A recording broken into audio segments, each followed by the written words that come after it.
So, all right. So, good morning again. Those on the YouTube. Yeah, we had a bit of a bother there. I think I've sorted it out at this time. I believe. I hope. Let me see. I can tell you.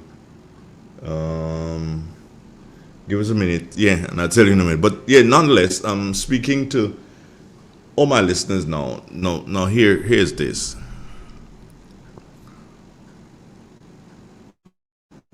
The situation has taken place.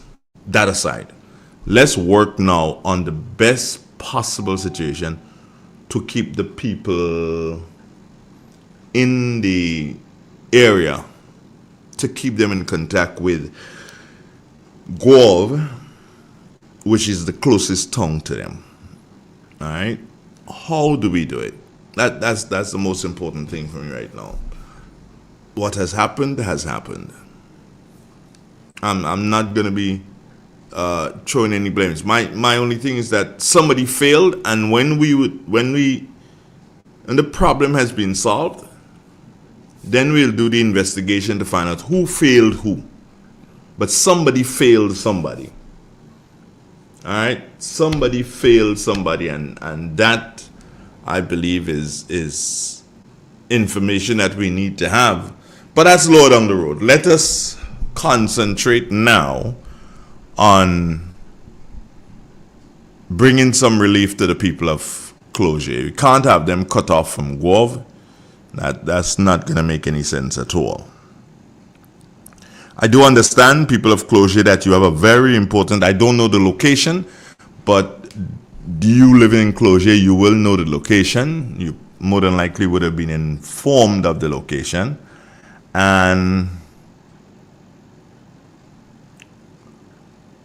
that discussion is going to take place on Sunday.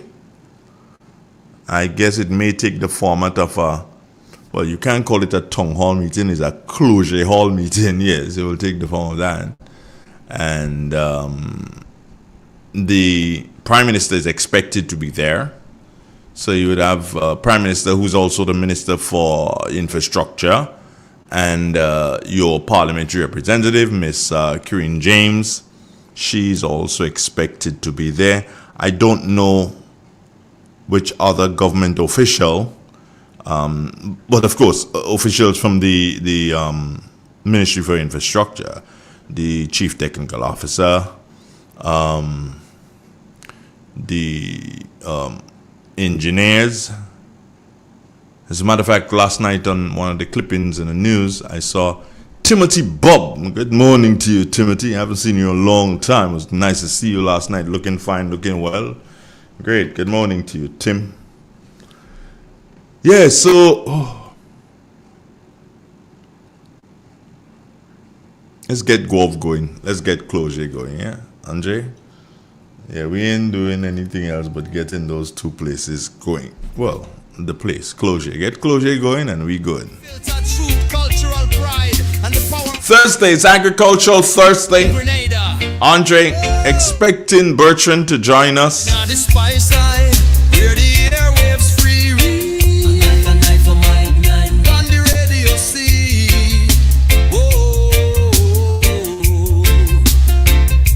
No sugar-coated lyrics, no fabricated vibe, just the raw truth that flow like Mount Quack Tribe.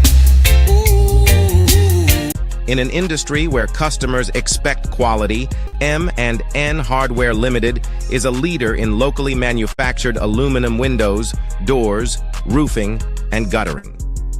Our manufacturing division is efficient, flexible, and will always go the extra mile to surpass customer expectations. If you need security, sash, casement, or projected windows, we're able to do it.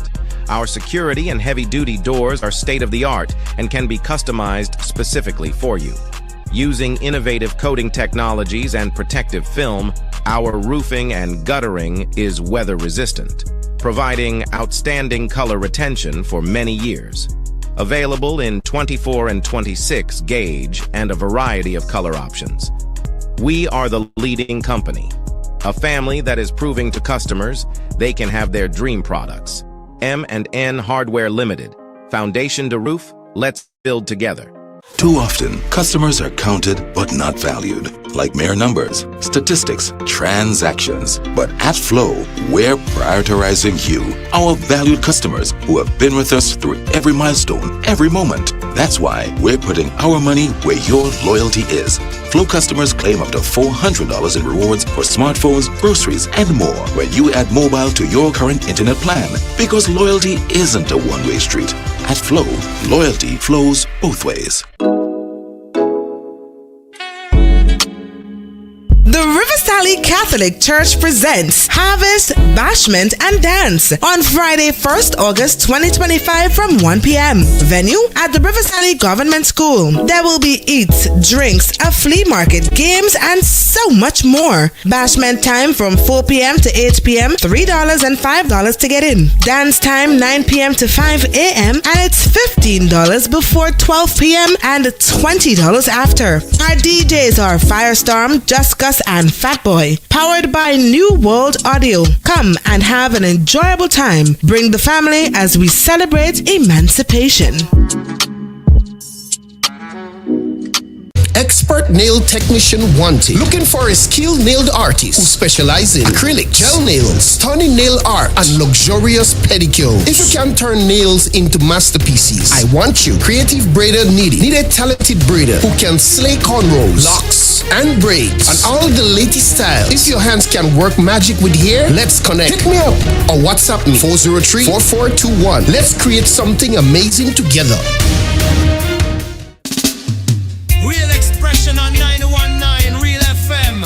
Unfiltered truth, cultural pride, and the power of radio to amplify voices in Grenada. Whoa! Tune in on the spice line, hear the airwaves free. On the radio see. Whoa! No sugar-coated lyrics, no fabricated vibe, just the raw truth a flow like Mount Kwakwa tribe. From Grand Anse to St. George, this the people them a shout. Real expression now hide, let your heart pour out.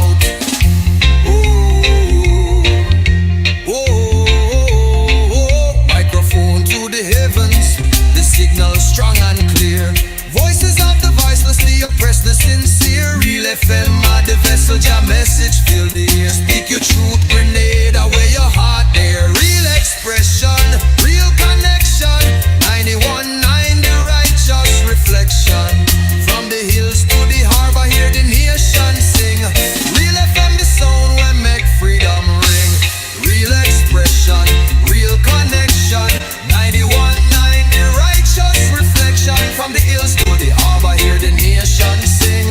Real FM, the sound where make freedom ring. Shaman chant the blues. 27 minutes after 7 o'clock. Good morning, Fimber Frank. How you doing this morning, my brother? Hey, good morning. I'm fine, and you? Not as fine as I would love to be, but I guess I'll get there.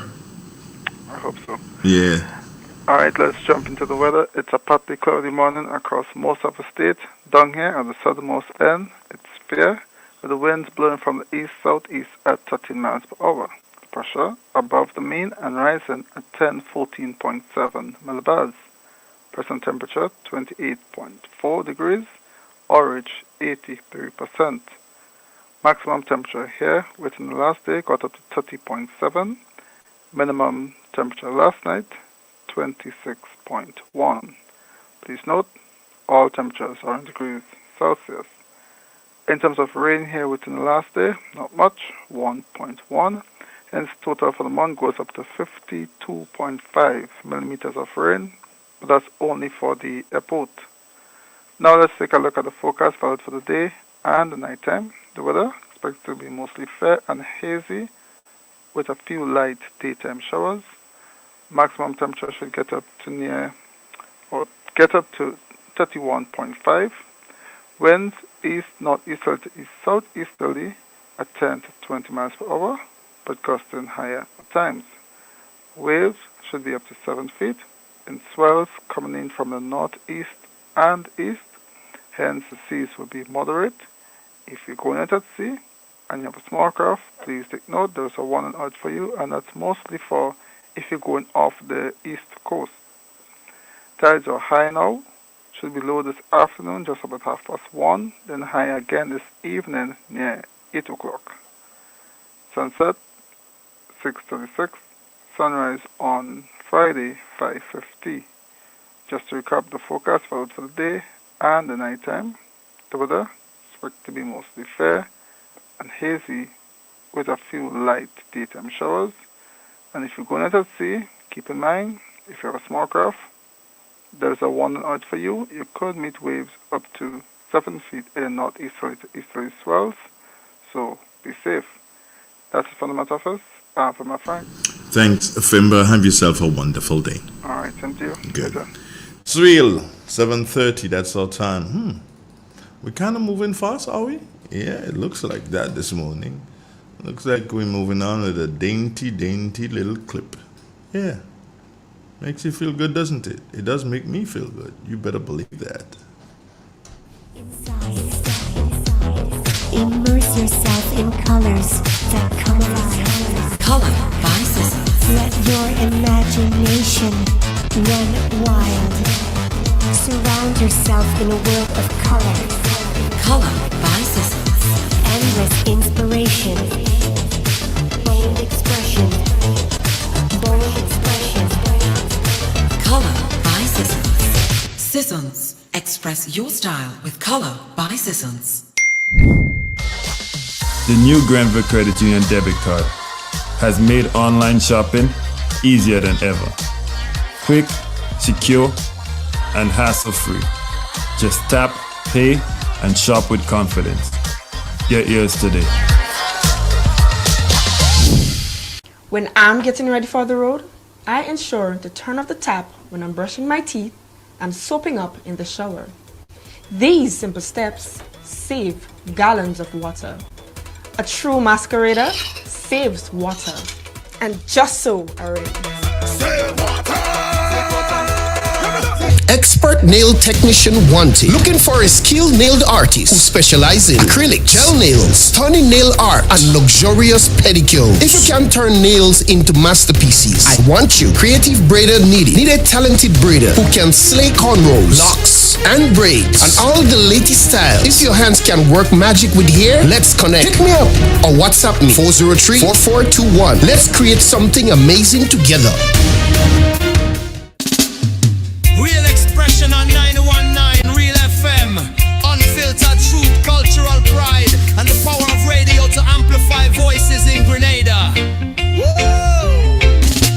Tune in on the spice line, where the airwaves free read. On the radio see. Whoa. No sugar-coated lyrics, no fabricated vibe, just the raw truth a flow like Mount Kwakwa tribe. Ooh. From Grand Anse to St. George, this the people them a shout. Real expression now, I let your heart pour out. Ooh. Oh. Microphone to the heavens, the signal strong and clear.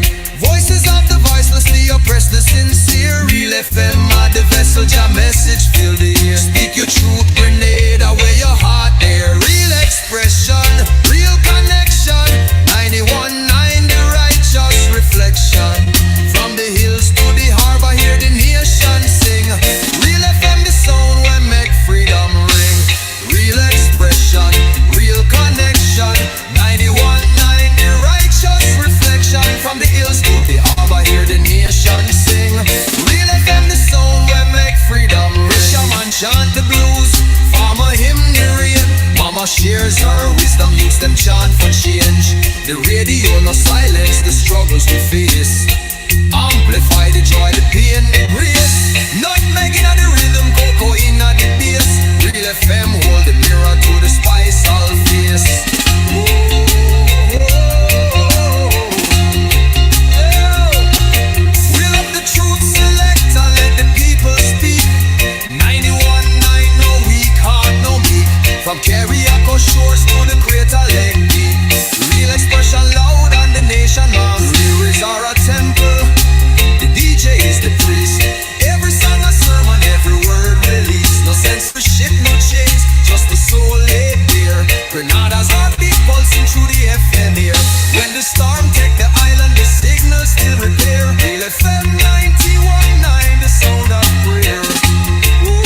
In an industry where customers expect quality, M&N Hardware Limited is a leader in locally manufactured aluminum windows, doors, roofing, and guttering. Our manufacturing division is efficient, flexible, and will always go the extra mile to surpass customer expectations. If you need security, sash, casement, or projected windows, we're able to do it. Our security and heavy-duty doors are state-of-the-art and can be customized specifically for you. Using innovative coating technologies and protective film, our roofing and guttering is weather-resistant, providing outstanding color retention for many years. Available in 24 and 26 gauge and a variety of color options. We are the leading company, a family that is proving to customers they can have their dream products. M&N Hardware Limited. Foundation to roof, let's build together. In Grenada, we supply fertilizers, herbicides, seedlings and nursery supplies, diesel water pumps, walk-behind tillers, organic and environmentally friendly agricultural inputs. We're serving you from 2 locations, at Birch Grove and booth 34 at the Vendors Market in Grenville. Cost-effective agricultural solutions for all your needs. Visit Gittins Home and Garden Center for the best in everything agriculture. Call us on 409-2175 or 4337. Gittins Home and Garden Center, from your farm to your backyard. Step inside. Immerse yourself in colors that come alive. Color by Sissons. Let your imagination run wild. Surround yourself in a world of color. Color by Sissons. Endless inspiration. Bold expression. Bold expression. Color by Sissons. Sissons. Express your style with Color by Sissons. The new Grenville Credit Union debit card has made online shopping easier than ever. Quick, secure, and hassle-free. Just tap, pay, and shop with confidence. Get yours today. Grenada, one of the most anticipated soca monarch, is back. Are you ready? As Bad Squad and Pump Life Entertainment presents Bad Squad Soca Monarch 2025. Who will it be on the night of Friday, July 18th? I don't get that kind of symptoms. Come support your favorite artist. Will Soca E.T. defend his crown? Time will tell. Up to $20,000 in prizes to be won. The grand final at the Breakwater Project, downtown Satel. It's Bad Squad Soca Monarch 2025. Did you know by washing your hands with the tap running, you use gallons of water? Remember to turn off the tap while soaping your hands to save water. A carnival lover saves water. Save water. Save water. Classic Furniture. Our items are made from the best local wood available on island. Our products are made with love, care, and the experience we have gained over the years. Why do you even contemplate using substandard furniture, which is imported, when you can get the best made right here in Grenada? Our factory is located in the cultural village of Chantimel and our showroom on Ben Jones Street, St. Andrew. We are also noted for refurbishing that piece of furniture to its initial look. When looking for quality furniture, there is only one place to look, and that's Classic Furniture, where we take care of your needs with utmost care. So give us a call today and put your furniture woes to rest. Classic Furniture, where love and luxury is combined to provide the ultimate satisfaction. Call us today on 442-4645. Classic Furniture. So fast pay, a new and easy way to pay. So fast pay, so fast pay. You asked for it and you got it. A quicker way way to pay your bills online. It's fast, secure, and easy to use. No registration, no additional fees. Flow is now offering FastPay, an online service that allows you to settle your bills in less than 2 minutes. Need a receipt? FastPay will send it to your email immediately. Use FastPay now for convenience, safety, and efficiency at discoverflow.co/fastpay. So FastPay, 2 minutes and you're on your way. So FastPay, so FastPay. Flow is keeping you connected. Carnival Tuesday in Sates will not be the same as we get set to play a mass in the biggest Tuesday night mass band, Sweet Life, the official Tuesday night mass band in Sates. I don't get that kind of symptoms.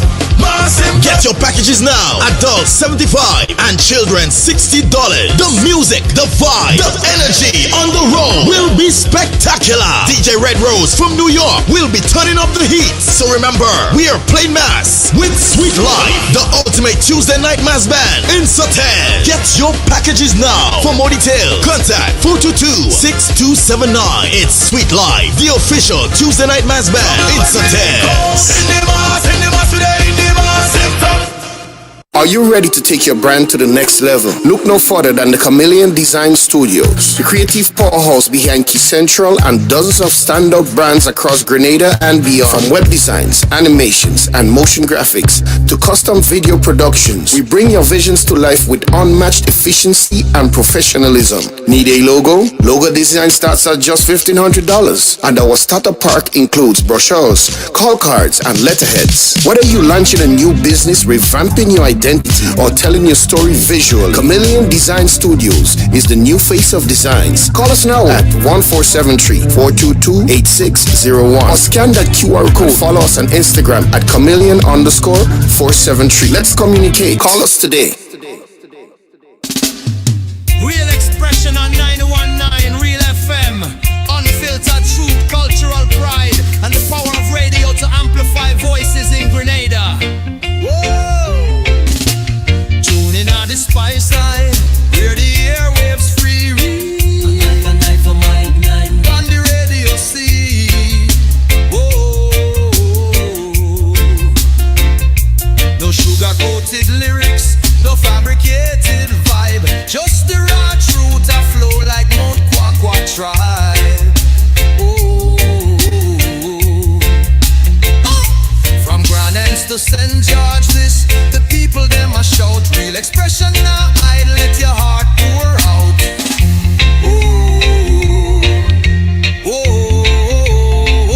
Microphone to the heavens, the signal strong and clear. Voices of the voiceless, the oppressed, the sincere. Real FM, the vessel, your message fill the ear. Speak your truth, Grenada, where your heart there. Real expression, real connection. 91.9, the righteous reflection. From the hills to the harbor, hear the nation sing. Real FM, the sound where make freedom ring. Real expression, real connection. 91.9, the righteous reflection. From the hills to the harbor, hear the nation sing. Real FM, the sound where make freedom ring. Fisherman chant the blues, farmer hymn the rain. Mama shares her wisdom, youths them chant for change. The radio no silence the struggles we face. Amplify the joy, the pain, the grace. Not making of the rhythm, cocoa in the bass. Real FM hold the mirror to the spice all face.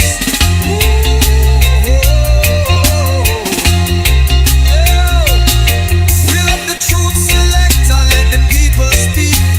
91.9, no weak heart, no meek. From Carriacou shores to the Crater Lake deep.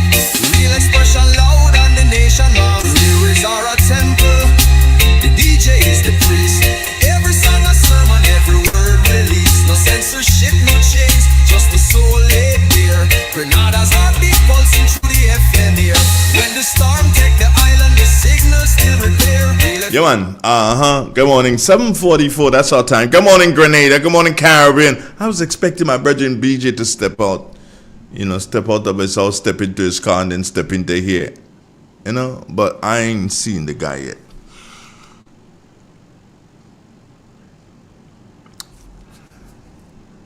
Every time I sit in this chair here, the first thing that goes through my mind in recent days, I can't stop thinking about the folks in closure. I really can't stop thinking about them. And reason being is that I can't say I understand because it doesn't affect me directly. But I could appreciate somewhat how a person would feel. Imagine you being able to ride your bicycle or your motorbike or drive your car. How dilapidated your car is, you're still driving your car, it's your car. And you're driving that up to closure. And your house is the very last house in closure. Imagine that. And now you can no longer do that from Guelph. That's tough. That's really, really, really tough. And I'm just praying. And I'm not much of the praying guy. But I'm just praying that something be done quickly. I realized that the engineer, don't remember the guy's name, but I realized that based on what he's saying, there seems to be the situation doesn't seem to be as bad as I'm just going based on what I heard, based on what Mr. Timothy Bob said last evening. It gives one hope that this situation can be solved in a timely manner. And I really and truly pray that it does. I don't want the children to have to go back to school and then have that problem. No, that won't be good at all. But as I said earlier this morning, when that problem is solved, there needs to be an investigation into the whole thing, from the awarding of the project to the completion, or even before the awarding of the project. Because I'm still wondering, how did that really happen? And then the other thing is that I realized that Nawasa, you've been thrown under the bus. Nawasa, you have been thrown under the bus. Denzel Thomas, you're the one responsible for that area, bro. So if Nawasa has a hand in this, diggly more. That's not going to look good. That doesn't look good on you at all, Nawasa. Because they're saying that 4-inch or 6-inch main, more look like a 4-inch main, that was broken. And it wasn't sorted out. The water didn't stop flowing from that main, not until sometime late on Sunday. And then I saw something again where it was posted by the National Democratic Congress here, where they're trying to put the blame on the rain. Yeah, blame it on the rain. And speaking about the volume of water we receive from rain and trying to compare it with the year before and the year before and the year before and the time of year and everything like that. Come on.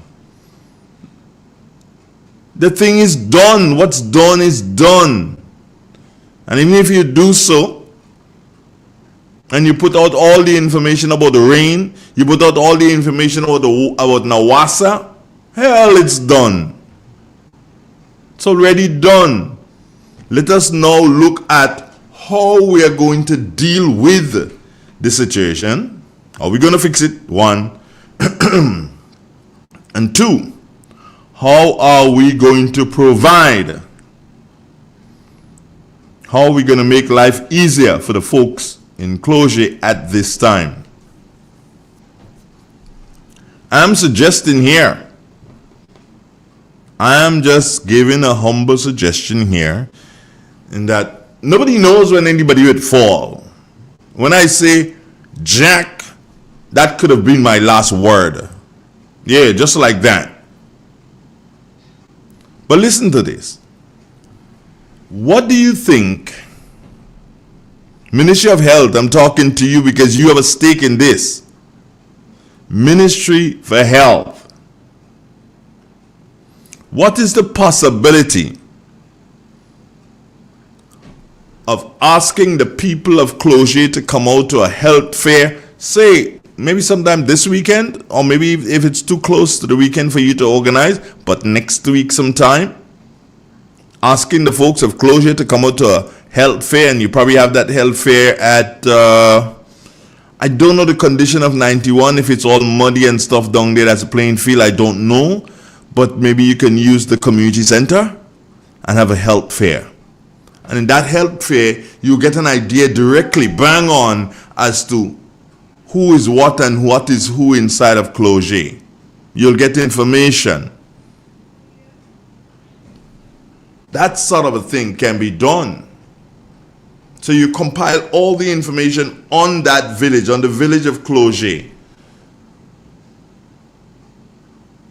And you probably can, if there's some cadets and so in the area, or scouts in the area, whatever, or a responsible 2 or 3 persons who are responsible persons, maybe.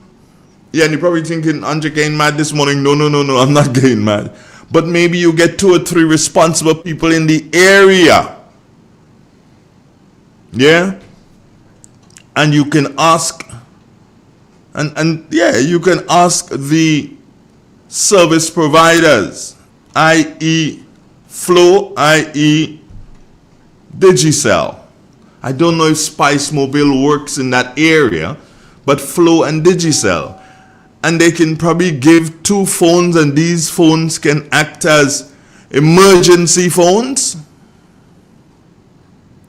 So you're sure that these phones are there and they're working, and you're not depending on another person's phone, but you're sure that these phones are there and they're working. So that if there's an emergency, a call can come out from that number. And when the police sees that number calling, they know instantly that that's Clogier. You know, you put these little things in place and give persons a sense of comfort. The fact that they'll have to move fruits and vegetables out of Clogier and into the marketplace. Well, Ministry of Agriculture, here's your play in this. You have a lot of vehicles. Some of the vehicles will be liming needlessly on the weekend.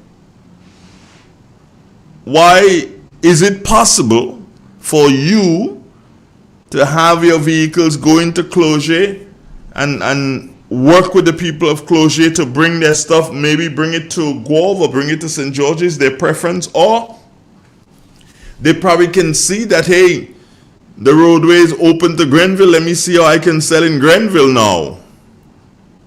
Ministry of Agriculture. Your only thing is to provide the transportation. So Ministry of Health, you have something you can do. Agriculture, you have something you can do. Education, we have not touched on you yet. But education, you can start planning, speaking to the contractor and finding out whether or not the road will be ready by the time we touch September. What is his take on it? If it's going to be ready by that time, then you basically don't have much of a problem. But if the road is not going to be ready by the time school is ready to open in September, education, you need to start planning. How are you going to take the children? How are you going to ensure that the children from the area will be able to get into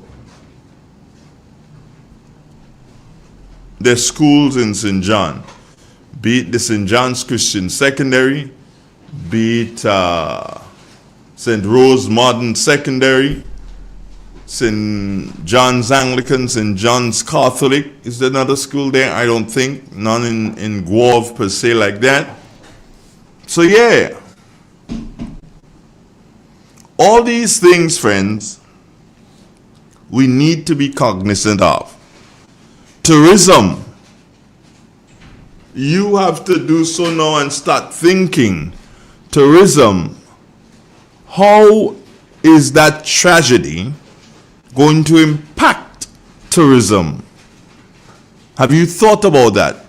How is that tragedy going to impact tourism? And maybe you always hear people say, well, if you get served lemons, you make lemonade. Well, look at it this way. You have a lot of tourists that come into this country and they're very adventurous and they want to do things. So, include something nice and say, hey, those of you who want to go for a hike, we can go for a hike on a slide. Make it safe for them, get helmets and get knee pads and elbow pads and let them climb. They fall, they won't break nothing. Don't worry about that. Put a net in the bottom to catch them. No, they won't fall like that. But no, you get lemons, hey, you make lemonade. There are things that can be done. Come on, we can get creative with this thing. I'm not saying get creative in terms of the tourism thing, but we can get creative. And my grandmother used to say, all fault could be a fashion. All fault could be a fashion. We have to learn how to deal with this, and we have to do so. And because it's nothing like people feeling, okay, you might say they're in the enclosure and they ain't bothering about nothing and that they have everything out there, but they're feeling caged in. Because if they feel to run down and go off to go and get a chicken and chips, they can't. So they're going to feel caged in. Although maybe somebody up there could start doing some wicked chicken and chips now, and that's it. That's it for go off. Go off and see their money again. So my thing is, let us try to make this thing as light as possible. What's done is done. Time to move on. What's done is done. Time to move on. Time to do so and ensure that we do the best for the people of Closure. Good morning. Unfiltered truth, cultural pride, and the power of radio to amplify voices in Grenada. Whoa! Tune in on the spice side, hear the airwaves free. When I'm getting ready for the road, I ensure to turn off the tap when I'm brushing my teeth and soaping up in the shower. These simple steps save gallons of water. A true masquerader saves water. And just so, already. Step inside. Immerse yourself in colors that come alive. Color by Sissons. Let your imagination run wild. Surround yourself in a world of color. Color. Endless inspiration. Bold expression. Bold expression. Color by Sissons. Sissons. Express your style with Color by Sissons. In an industry where customers expect quality, M&N Hardware Limited is a leader in locally manufactured aluminum windows, doors, roofing, guttering. Our manufacturing division is efficient, flexible, and will always go the extra mile to surpass customer expectations. If you need security, sash, casement, or projected windows, we're able to do it. Our security and heavy doors are state-of-the-art and can be customized specifically for you. Using innovative coating technologies and protective film, our roofing and guttering is weather-resistant, providing outstanding color retention for many years. Available in 24 and 26 gauge and a variety of color options. We are the leading company, a family that is proving to customers they can have their dream products. M&N Hardware Limited. Foundation to roof, let's build together. Grenada, one of the most anticipated soca monarch, is back. Are you ready? Bad Squad and Pump Life Entertainment presents Bad Squad Soca Monarch 2025.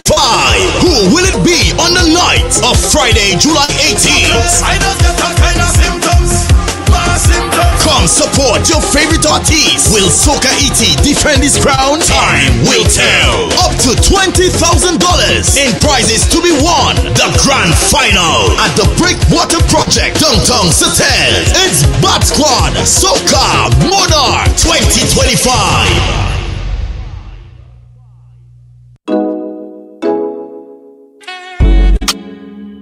The River Catholic Church presents Harvest, Bashment and Dance on Friday, 1st August 2025 from 1 p.m. Venue at the River Government School. There will be eats, drinks, a flea market, games, and so much more. Bashment time from 4 p.m. to 8 p.m. $3 and $5 to get in. Dance time 9 p.m. to 5 a.m. and it's $15 before 12 p.m. and $20 after. Our DJs are Firestorm, Just Gus, and Fatboy. Powered by New World Audio. Come and have an enjoyable time. Bring the family as we celebrate emancipation.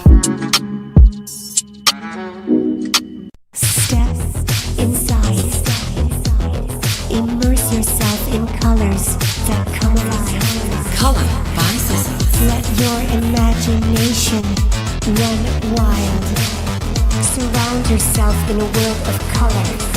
Color by Seasons. Endless inspiration. Bold expression. Bold expression. Color by Seasons. Seasons. Express your style with Color by Seasons.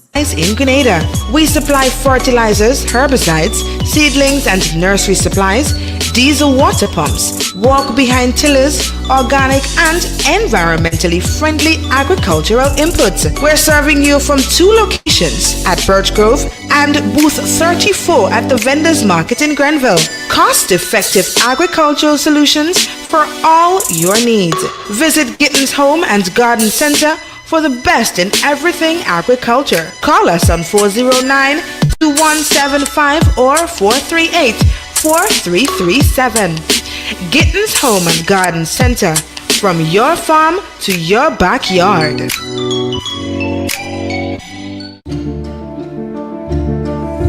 Hey Grenada, are you ready to take charge of your future? The Grenville Cooperative Credit Union is here to help you make it happen. Whether you're starting a savings journey, planning for education, or chasing your big dreams, we've got the tools and support you need. With savings, loans, mortgages, and expert financial advice, your goals are within reach. And for the youth of our nation, we believe in you. Let us help you build the foundation for a brighter tomorrow. Visit us at Jubilee Street, Grenville, Lucas Street, St. George, or our brand new modern spaces at Seaton Brown Street, Grenville, and Grandance. Call us on 442-8602 or stop by one of our branches at Grenville Cooperative Credit Union. We're not just securing your finances, we're investing in your future. Let's grow, dream, and succeed together. The Grenville Cooperative Credit Union, the credit union of Grenville, building a brighter future for you, for us, for Grenada. Did you know by washing your hands with the tap running, you use gallons of water? Remember to turn off the tap while soaping your hands to save water. A carnival lover saves water. Save water. Save water. Real expression on 919 Real FM. Unfiltered truth, cultural pride, and the power of radio to amplify voices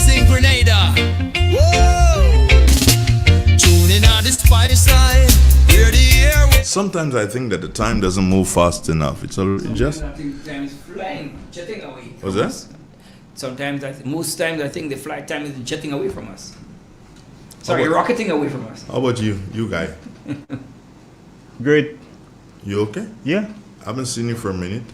Yeah, I've been working hard in the forest. No, please. I mean, no, please. No, please. I haven't been working in the forest? I don't know. Well, I'm telling you what I was doing. I've been working hard in the forest. Please. I'm working on my tea production, and I've been working in the village trying to finish one of the building, which is the Zemi. The what? The Zemi. What is the Zemi? You know, the Zemi represents the triangle, which the three equal sides in the Kalinago culture, or Caribbean culture, which is life present, life past, and your ancestry.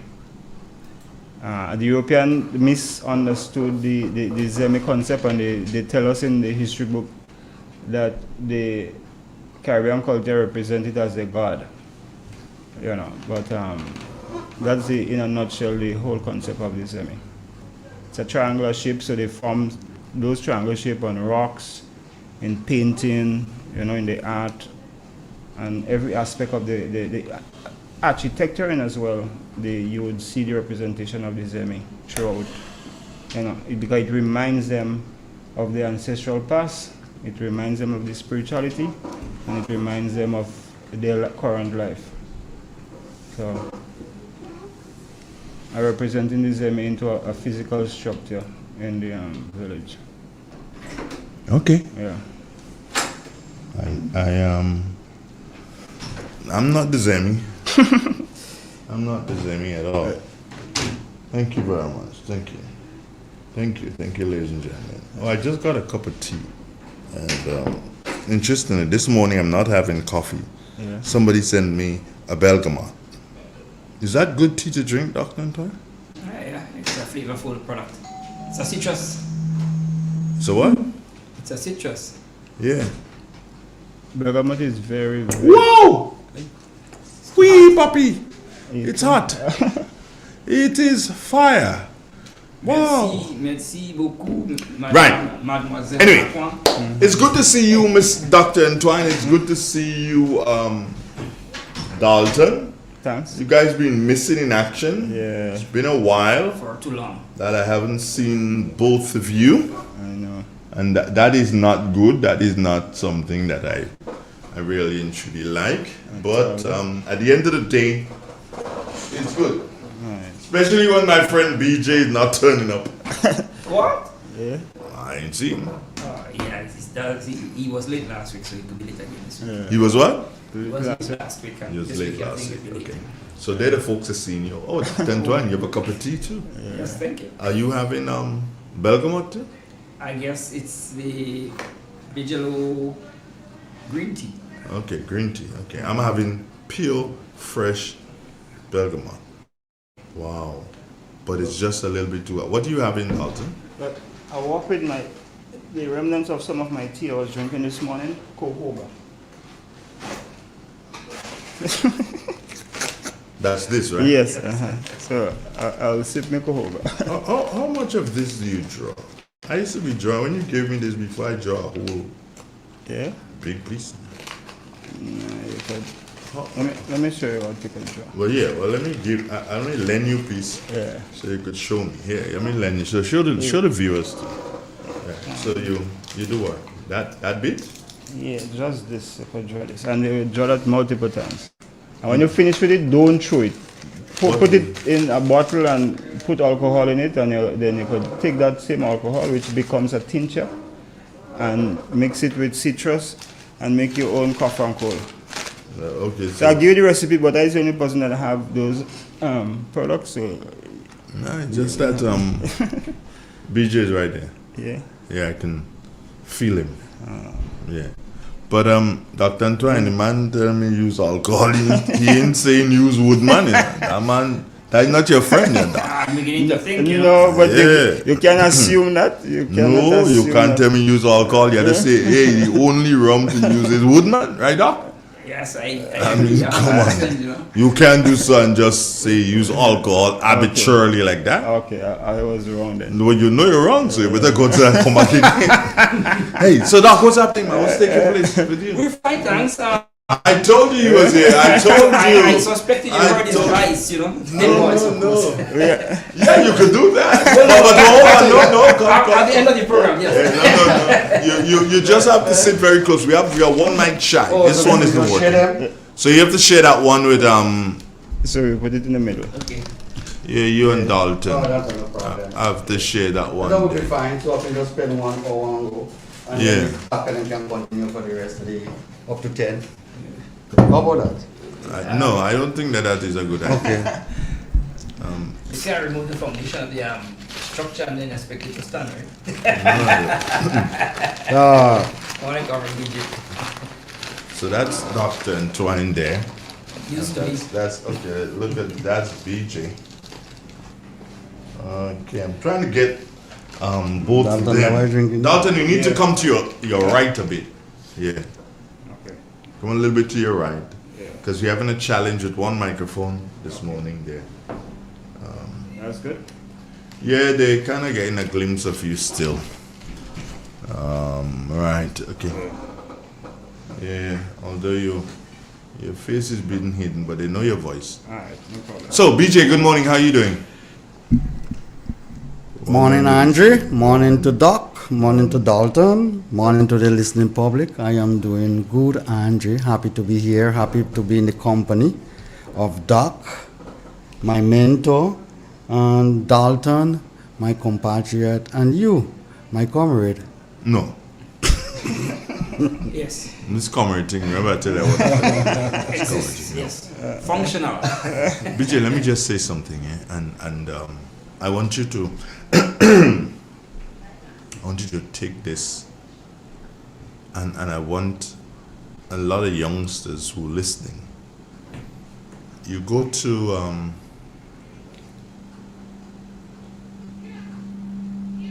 somebody to do an interview, right?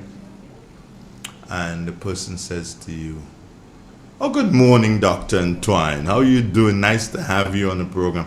Well, let me take the time now to say good morning to Jack and say good morning to Jean and the people in Carriacou, good morning. How P.T. Matnick do? Well, how that come there? Good morning, Andre. Exactly. Do you understand? That's it. That's how the thing is, you know. But we want to do so and show that we so very well wronged it. And it's not proper. I'm so concerned about us. And so concerned. Which is true. No, we're not. We are. No, we're not. Here. No. That's our role here. No. You're not here for that. You're here to so that people do so and buy more wood, man. You can make more money. on the other hand, yeah. On the other hand, like you enter a public space and the public is listening, like here now we are in the radio station, the public is listening, we are speaking to the public. The host of the program say good morning to you, and then you turn around and you say good morning, and the listening public outside there. Don't it feel unethical not to say good morning to the listening public before you start speaking? It is improper. It is improper. Yeah, because you're speaking to me, you're not speaking to the public. I thought the public are speaking too. You're speaking to me. I thought you was just the medium. No, I'm just telling you, through me, the information gets to the public. So if I do this, no information gets to the public. I'm the only one speaking here. Go ahead. Nobody hearing you. We got to switch off your mic. Yeah, I just did that, but you're not going to hear. So I'm saying it's through me. So I thought it was unethical to do something like that, to come in and say, good morning, Andre, and then you start speaking without saying good morning to the listening public. Good morning, Andre. How are you doing this morning? Because I'm speaking to you. You're speaking to me, you're not speaking to anybody else. When you go to people go to like you have a live, right? You have a political meeting, BJ, and the politicians and everybody else who uses that microphone, because that program is being streamed live, they believe that they're obligated to do so and say, well, I take time off now to say good night to the people in Rose Hill. No, you're talking to people there. The people who are privileged to see you, they're so privileged. You have to do so and captivate your audience there before anything else. The people who home listening, that is a bycatch.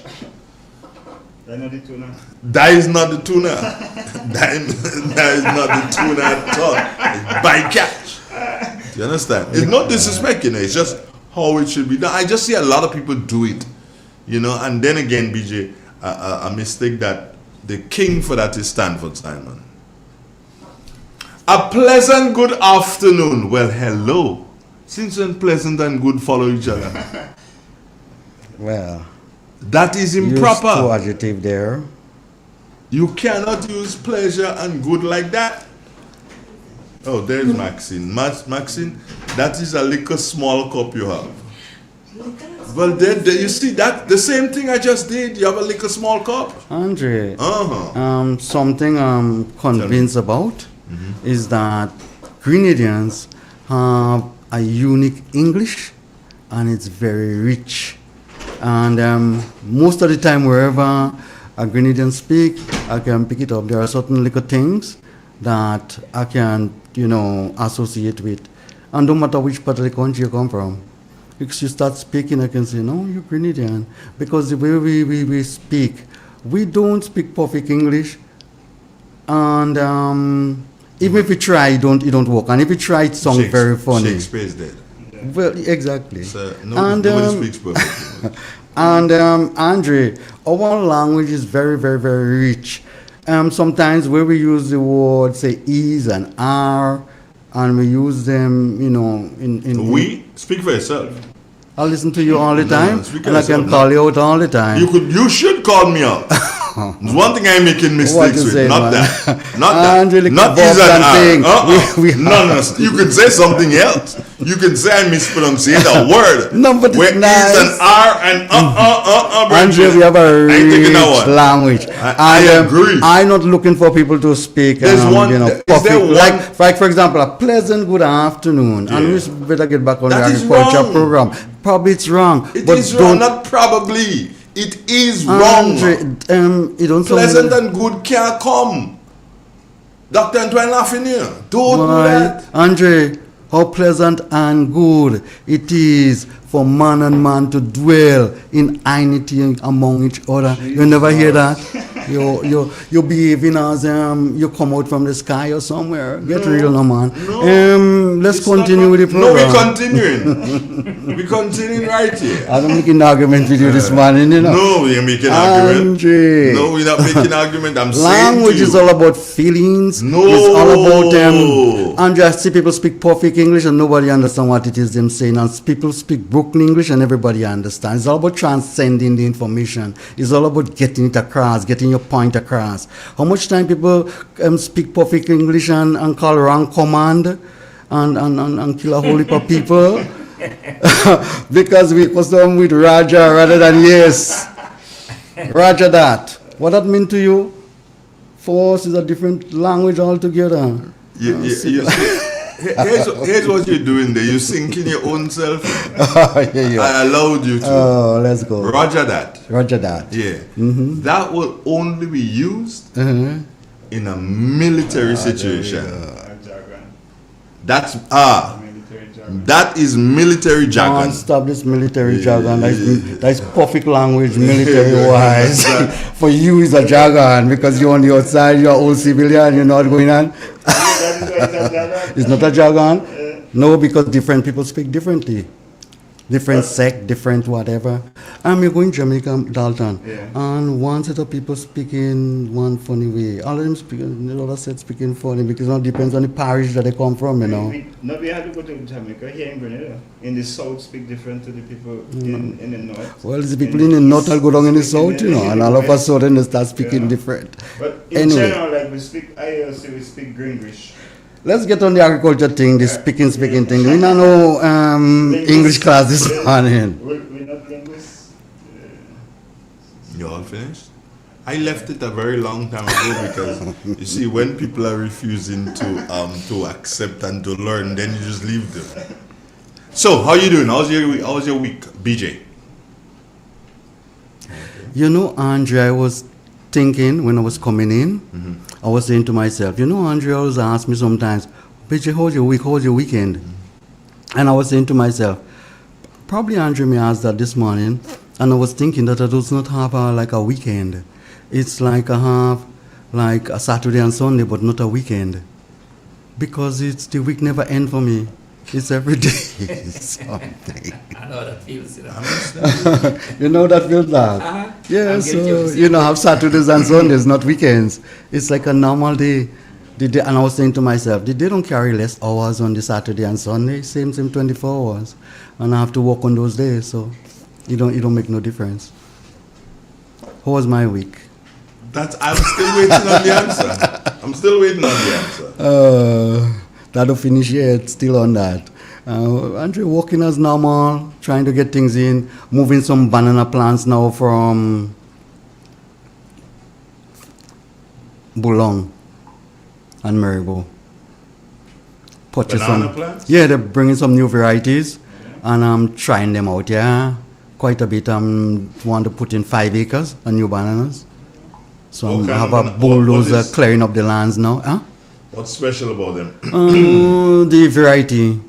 Let's say long shelf life, the weight, the bun size, disease resistant, drought resistant. Those are the kind of thing. Those are the traits that you're hearing. So I'm trying 3 or 4 different varieties, and then I will zero in on one sometime.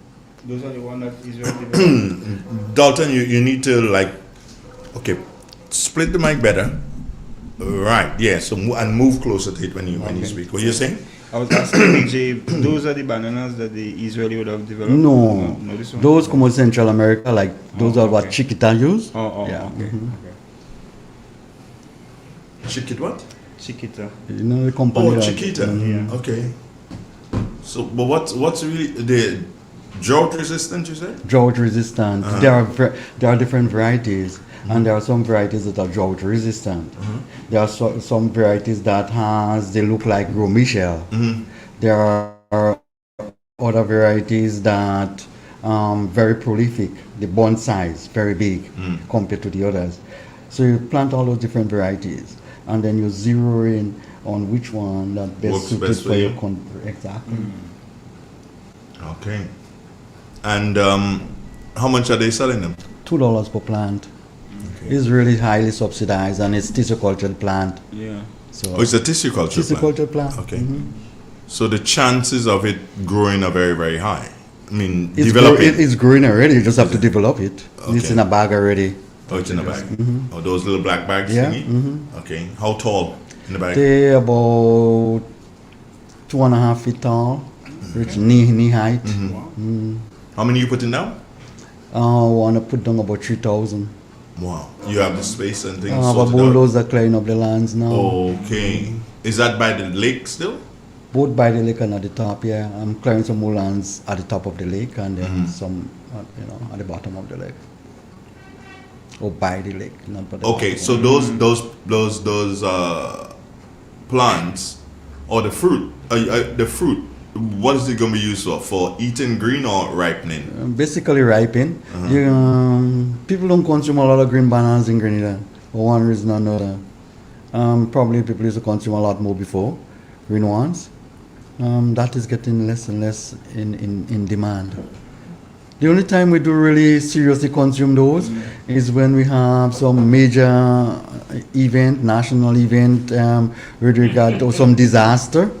You have people consuming those things, like when you have like hurricane and people can't get rice and flour and stuff, they turn to bananas. Do you see this? They look good. It's a mango. Yeah, it look nice. The color, it look very colorful. It's called egg of the sun. It's a Japanese mango. It's very good. Don't ask me how Dalton gets it in Grenada.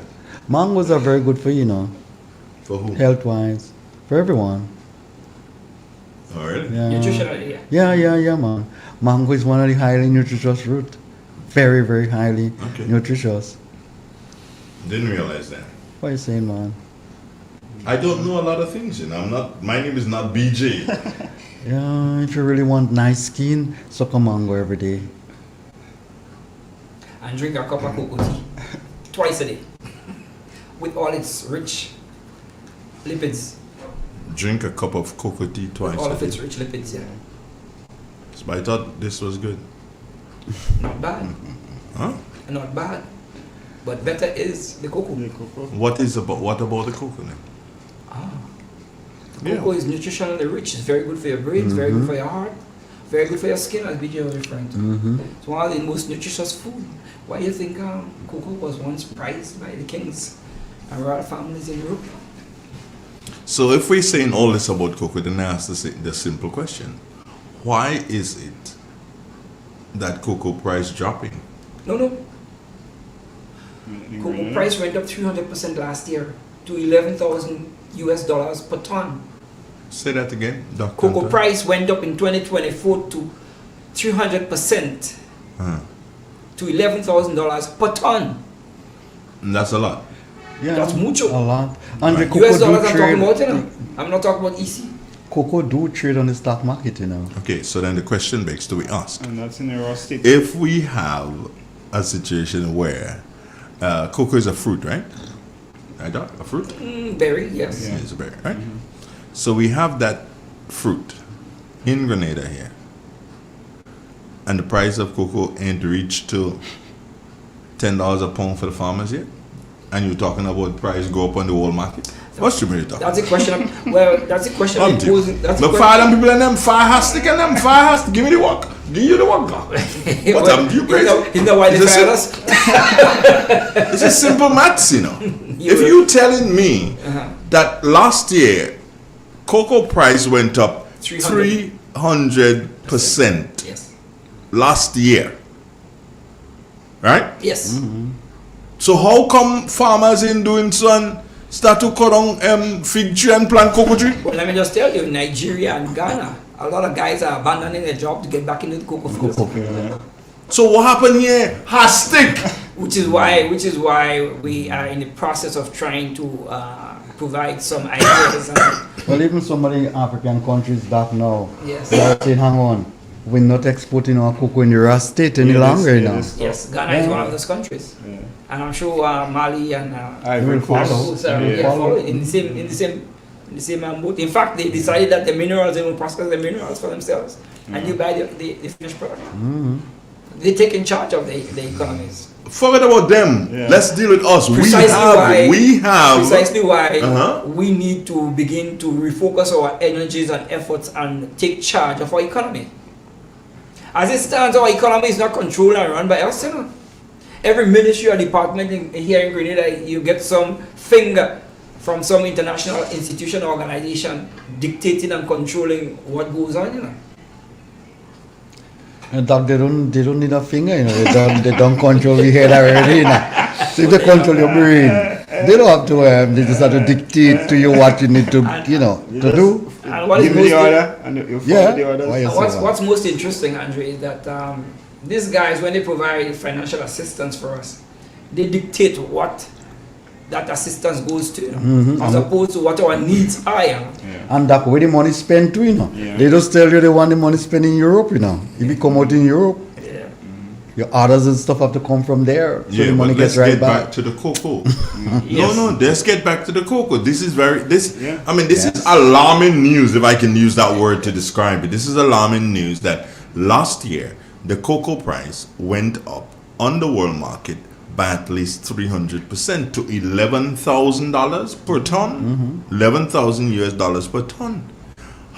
Why is it? And you guys need to, you guys need to give me the reason. Why is it I didn't hear the cocoa farmers do sun ball out and say, yes, we get them? How come I didn't hear that?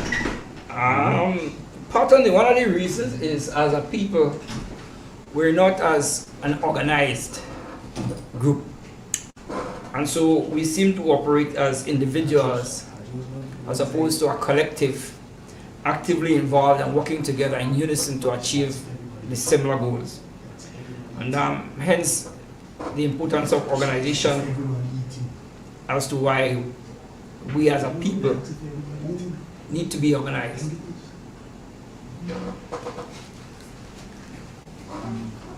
But really and truly, Doc, BJ, Dalton, we shortchanging our cocoa farmers. Andre, we don't just start changing our cocoa farmers. We start changing our farmers, country. yes, our country. We start changing our economy. We are talking about it from God know when. Andre, you spoke about it for the last 10 years. Yeah, but you know? I didn't realize that the price just gone Well, up by 300%. I mean, this is only, Andre, this is only recently. The price on the international market gone up. All right? We are just primary producers. We are just exporting raw cocoa. We can determine, we have no say on price, you know. Andre, the big players are the people who basically take the cocoa and make a finished product with it. You're telling me that we're producing the best cocoa in the entire world and we cannot make the best chocolate in the entire world? Think about the demand for chocolate. Let me just illustrate to you how we shortchanging ourselves, Andre, to support BJ's point. We export the raw cocoa, right? And then we import, quote unquote, chocolate powder. Bear in mind that the cocoa we export doesn't just contain the chocolate material. You know. The cocoa contains lipids or fat, cocoa fat.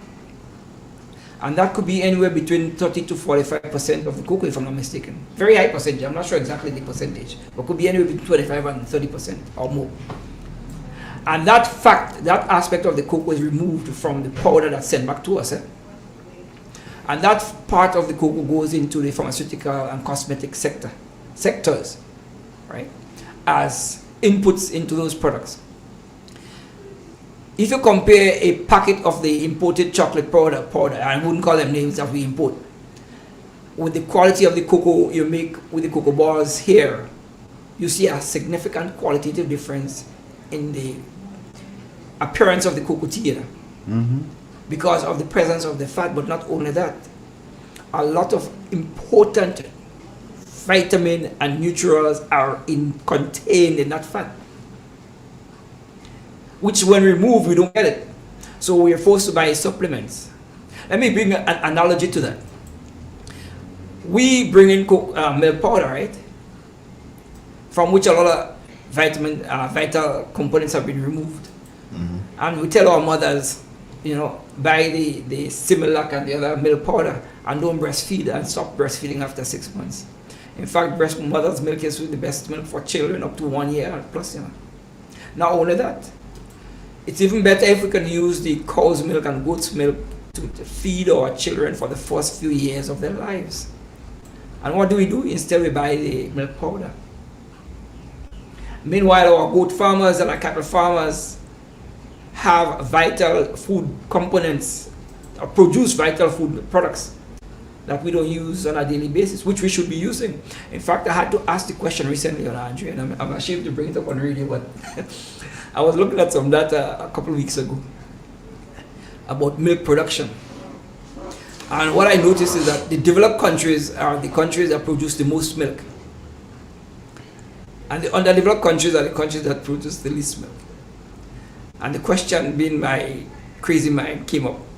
Is there any correlation between economic development and the consumption of milk? Ask him. Economies of scale. There is. And part of the reason is because the same milk, for example, Andre, contains a very essential vitamin called vitamin E, which the brain cell needs on a minute-by-minute basis to function properly. Think of it this way, Andre. When the first food of the child has been milk, you know, why? That's what facilitated the brain development and neural spinal development in the child. And we encourage you to use the milk for the first 6 months. When you gave the child the artificial milk, imported stuff, as opposed to the natural breast milk from the mother or from the cattle or goats, you are depriving the child of one of the most important aspects of brain cell development, you know. you gain minimal vitamin E in those imported products.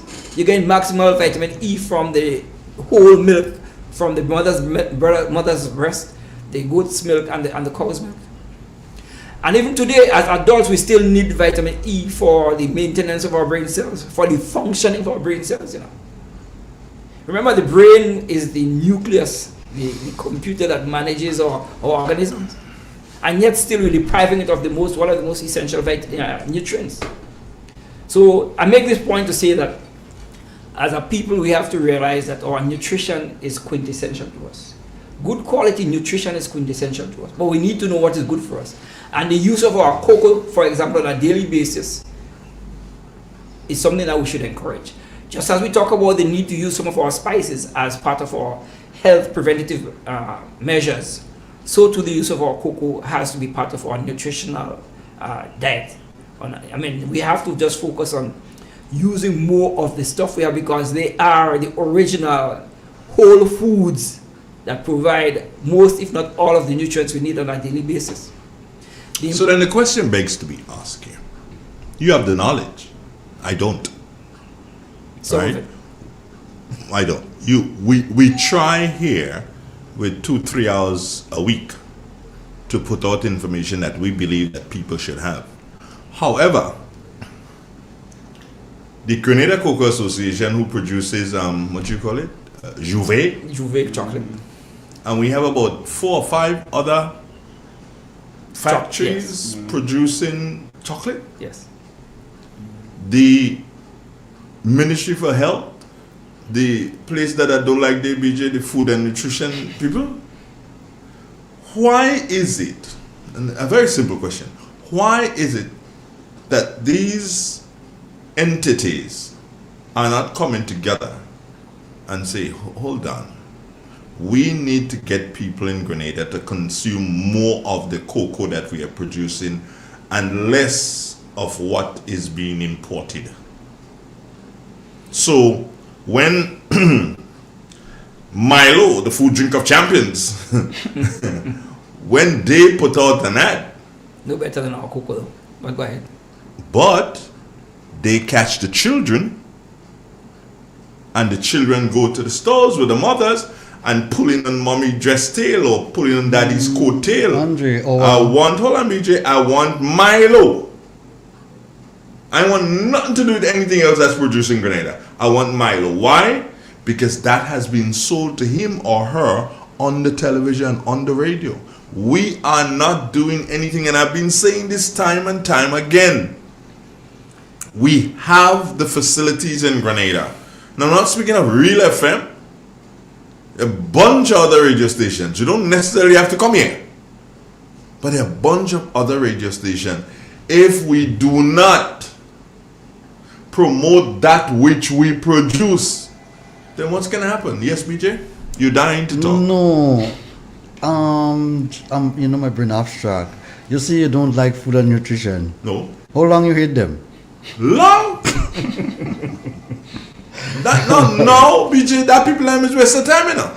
Let me just. That people and them just sit down in a place. BJ, how could you have Grenada? Hold on, you know, and listen to them. The Grenada Food and Nutrition Council, you know, that big thing responsible for what I eat, you know, and tell me one recipe that you know they come up with that school children love. Maybe macaroni and cheese. Tell me one local recipe. Nothing. To you who is calling me, I cannot attend to you at this particular point in time. I'm on air. Goodbye. No, but Andrew, sometimes it's dark, you know, sometimes it's our same cocoa we buying back in the tin as Milo. And as far as I'm concerned, the people who are adding value and putting it in a tin and grinding it and doing what, they are the clever ones. We just have us like slaves still. We're just producing raw material for master. I am saying we need to, you know, get ourselves from that yoke. We have scientists. We've been to same university with them. We know the technology just like them. Some of us work in the factory. And why we can't do it ourselves? We're the will to do it. You mentioned something early this morning. You wanted to say something? Yeah, I was saying Doc talked about the ton of cocoa that moved from 300%. The fat, which was $4 plus US cents per kilogram, goes up to $11 and plus cents US per kilogram now. Yeah. The cocoa butter fat. So you see that big change, and that is just one product portion of the fat of the cocoa, you know. So when we export the raw material, Andre, we, as George Brizan talked about the nutmeg, we literally exporting the greater George Brizan. That fake? Yeah. The man was one of the best teachers we had in Grenada. Doesn't mean he was not fake. Regardless of what you're describing, he was a good teacher. And he could all not and could all show me the one man that hasn't made a mistake in his life, a significant one. You agree that was a mistake? Well, it was a mistake. Are you agreeing that it was a mistake? But that doesn't mean he wasn't a great man, you know? Okay, yeah. No, $100 a great man, right? No. But no. $100 see me as his comrade. That's a bad thing. Andrew, I think Judge Brizan was a great teacher. He's a I very, think very he was good a sensible man, but he got misled. Brizan, I thought he was a sensible man, but I didn't say he was. No, I'm saying that, but he had hard in my book. You have certain things. Andrew, most bright people are like that, you know. So that's why I'm like that. Okay, thanks. I agree. I understand. No problem, BJ. My friend just sent me a message. You want to see? You want me to read the message?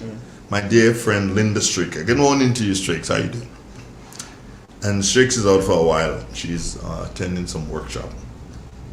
Just sent me a message. Morning. I'm drinking Dominican cocoa right now.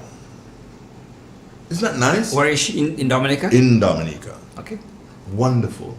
But remember in the last program we talked about the need for cocoa shops or chocolate shops here in Grenada, you know, in our restaurants. So I should be able to come to St. Patrick's and say, okay, where's your cocoa restaurant or cafe? Or go into St. David's and ask the same question, or come in Grenville and ask the same question, and be able to go and get a cup of cocoa in its widest range of forms, be it cold, hot. And here is where, for example, we could maximize the use, in part, of our quote-unquote flavors. Remember I talked about our flavors in a recent program? The use of our flavors in our products. Here is where we can maximize the use of our various spices in the cocoa and other chocolate products that we make locally. And that be the basis for attracting a larger percentage or a number of tourists to our society, because they're coming to get quote-unquote Isle of Spice cocoa in its widest range of forms, flavored with Isle of Spice flavors. Can you flavor cocoa with nutmeg? Of course. The only thing I've observed about the nutmeg is you have to put just a small quantity, because it's such a powerful flavor that it could, depending on the other ingredients you add, it could tweak the flavor in a wrong direction. But you have to use a range of spices in your cocoa. Sorry. I was saying that the what you people was talking about bergamot this morning. Yes. Yeah. If you drop a little bit of that in cocoa tea, it flavor it up really nice, you know. It's the best flavor. The bergamot flavor. That's for Mr. Dalton. I'll tell you, for me, the best flavor remains the borden and the cinnamon. Yeah. Borden and added to cocoa. And cinnamon, yeah. You know, there was a time when they used to pasteurize our milk, goat's milk and cow's milk, and they put a little piece of cinnamon and lime peel. Mm-hmm. Yeah. That lime peel enhances the flavor of the milk, you know. So if we do things like that, say to liven up the flavor of our milk or cocoa and other beverages, that could be one possible way to get more of our younger people using our local products. What's his name had something, and I really think it was a good thing he had, but unfortunately he had to go back to Trinidad. Who used to be on the program with me, Anthony. Okay, I remember that. Tillisford. And he was doing cocoa balls. And not other people don't do it, but he just had a knack in terms of he really seasoned the if you'll call it that, seasoned the cocoa after having it grounded by the people at what you call the place? Juve. Diamond Chocolate Factory. He would have it grounded and then season it up and do the balls. But one of the amazing things. Sorry, why do you say season as opposed to spice? spice up. But go ahead. Well, yeah, that's because my knowledge is limited. Oh, go ahead. Yeah, so you, man like you will know big water, like cinnamon up the thing. Yeah. My apologies.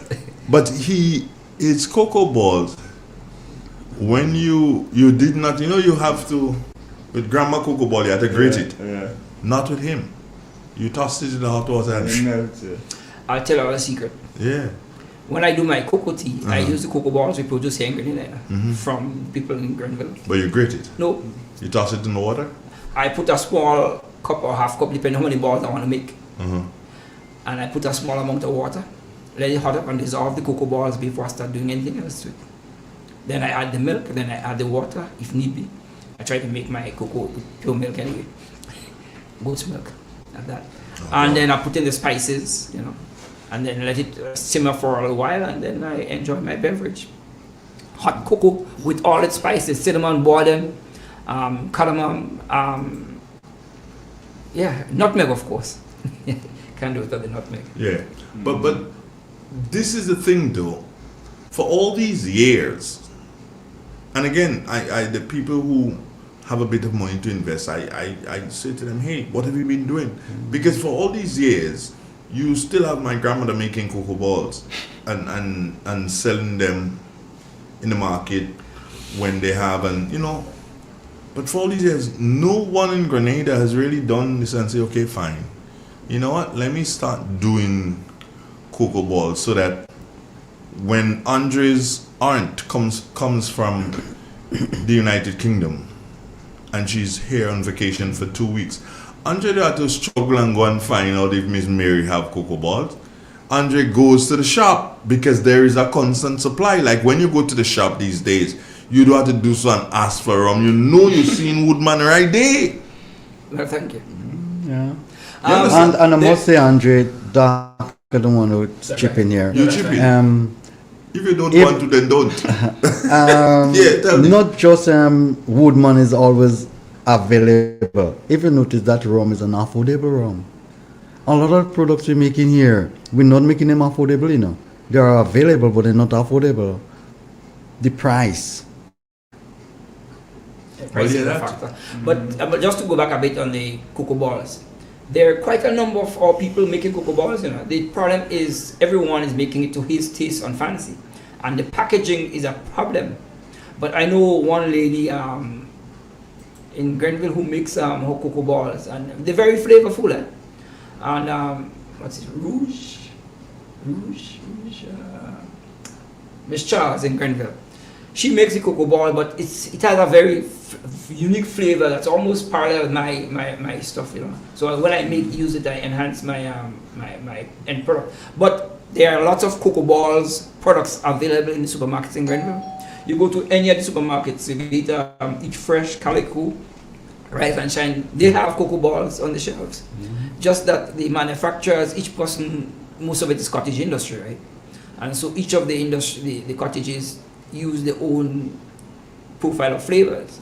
The question is, you have to find out which one best suits your tastes. And that's what was going through my mind. It's something similar to what you were saying. But my take that, unless we don't stop mass producing things, unless we don't start being, having specialization, we got a problem with pricing. Well, that's a factor. We need to produce the thing we produce it, and we need to get our chemists working, and we need to have small industries. Yes, cottage industry, all right, and that's okay. That's not what we want, Doc. We want this morning. Well, you have school this morning, but whenever there is school, think about how many young, stars we have going to school. If each of them get a cup of cocoa during the morning, and you've done that for 5 years, by the time they reach 20, they're addicted to cocoa, they want it all the time, and it's actually good for them, so you want to get them addicted to it.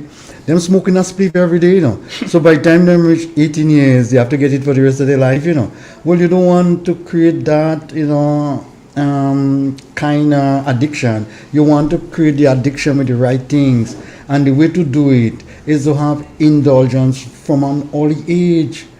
When you have the kids and go to school and give them Kool-Aid, and you have television in front of the eyes during class or whatever, and they see all them bag of foolishness. What really think, when you teeth a man head, and especially when you do it when you're young, you have him forever, I guess that's why Andre hit the That's why you have some, no, that's why you have some old expire revolutionary. Like the thief they had from since 1979. And they still... like you're still thinking Roger that, you're still thinking that. Next year we Roger Rabbit. Some old expire revolutionary in the year 2025, they're still living in 1984. Andre, one of the sad things about us is the fact that as a people, we do not have, quote unquote, an organized, systematic agricultural sector. And that's a major, major problem. Because herein lies, if it's organized and systematic, we will ensure that whatever the farmers produce get to the tables and plates of the school children in the schoolhouse. And so the same point you're making, we can train them over the years to make greater use of our own produce. But we're not organized, we're not systematic. Let me just illustrate that.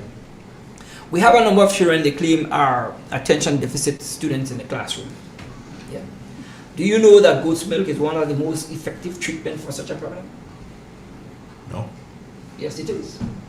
And part of the reason is because of the lipid profile in the goat's milk or cow's milk, but especially the vitamin E rich milk, which is very limited when you buy the powdered milk. 1, 2. Many of our fruits contain high levels of vitamins essential for better health quality and brain functioning. And because we don't use those as on a daily basis, especially in the schoolhouses, then it provides a problem for us. But more importantly, Andre, if our system of agriculture is organized and systematic, it means our farmers have a ready market for a lot of the produce, including the schoolhouse, what you call breakfast shed, or the schoolhouses, or the school children, right?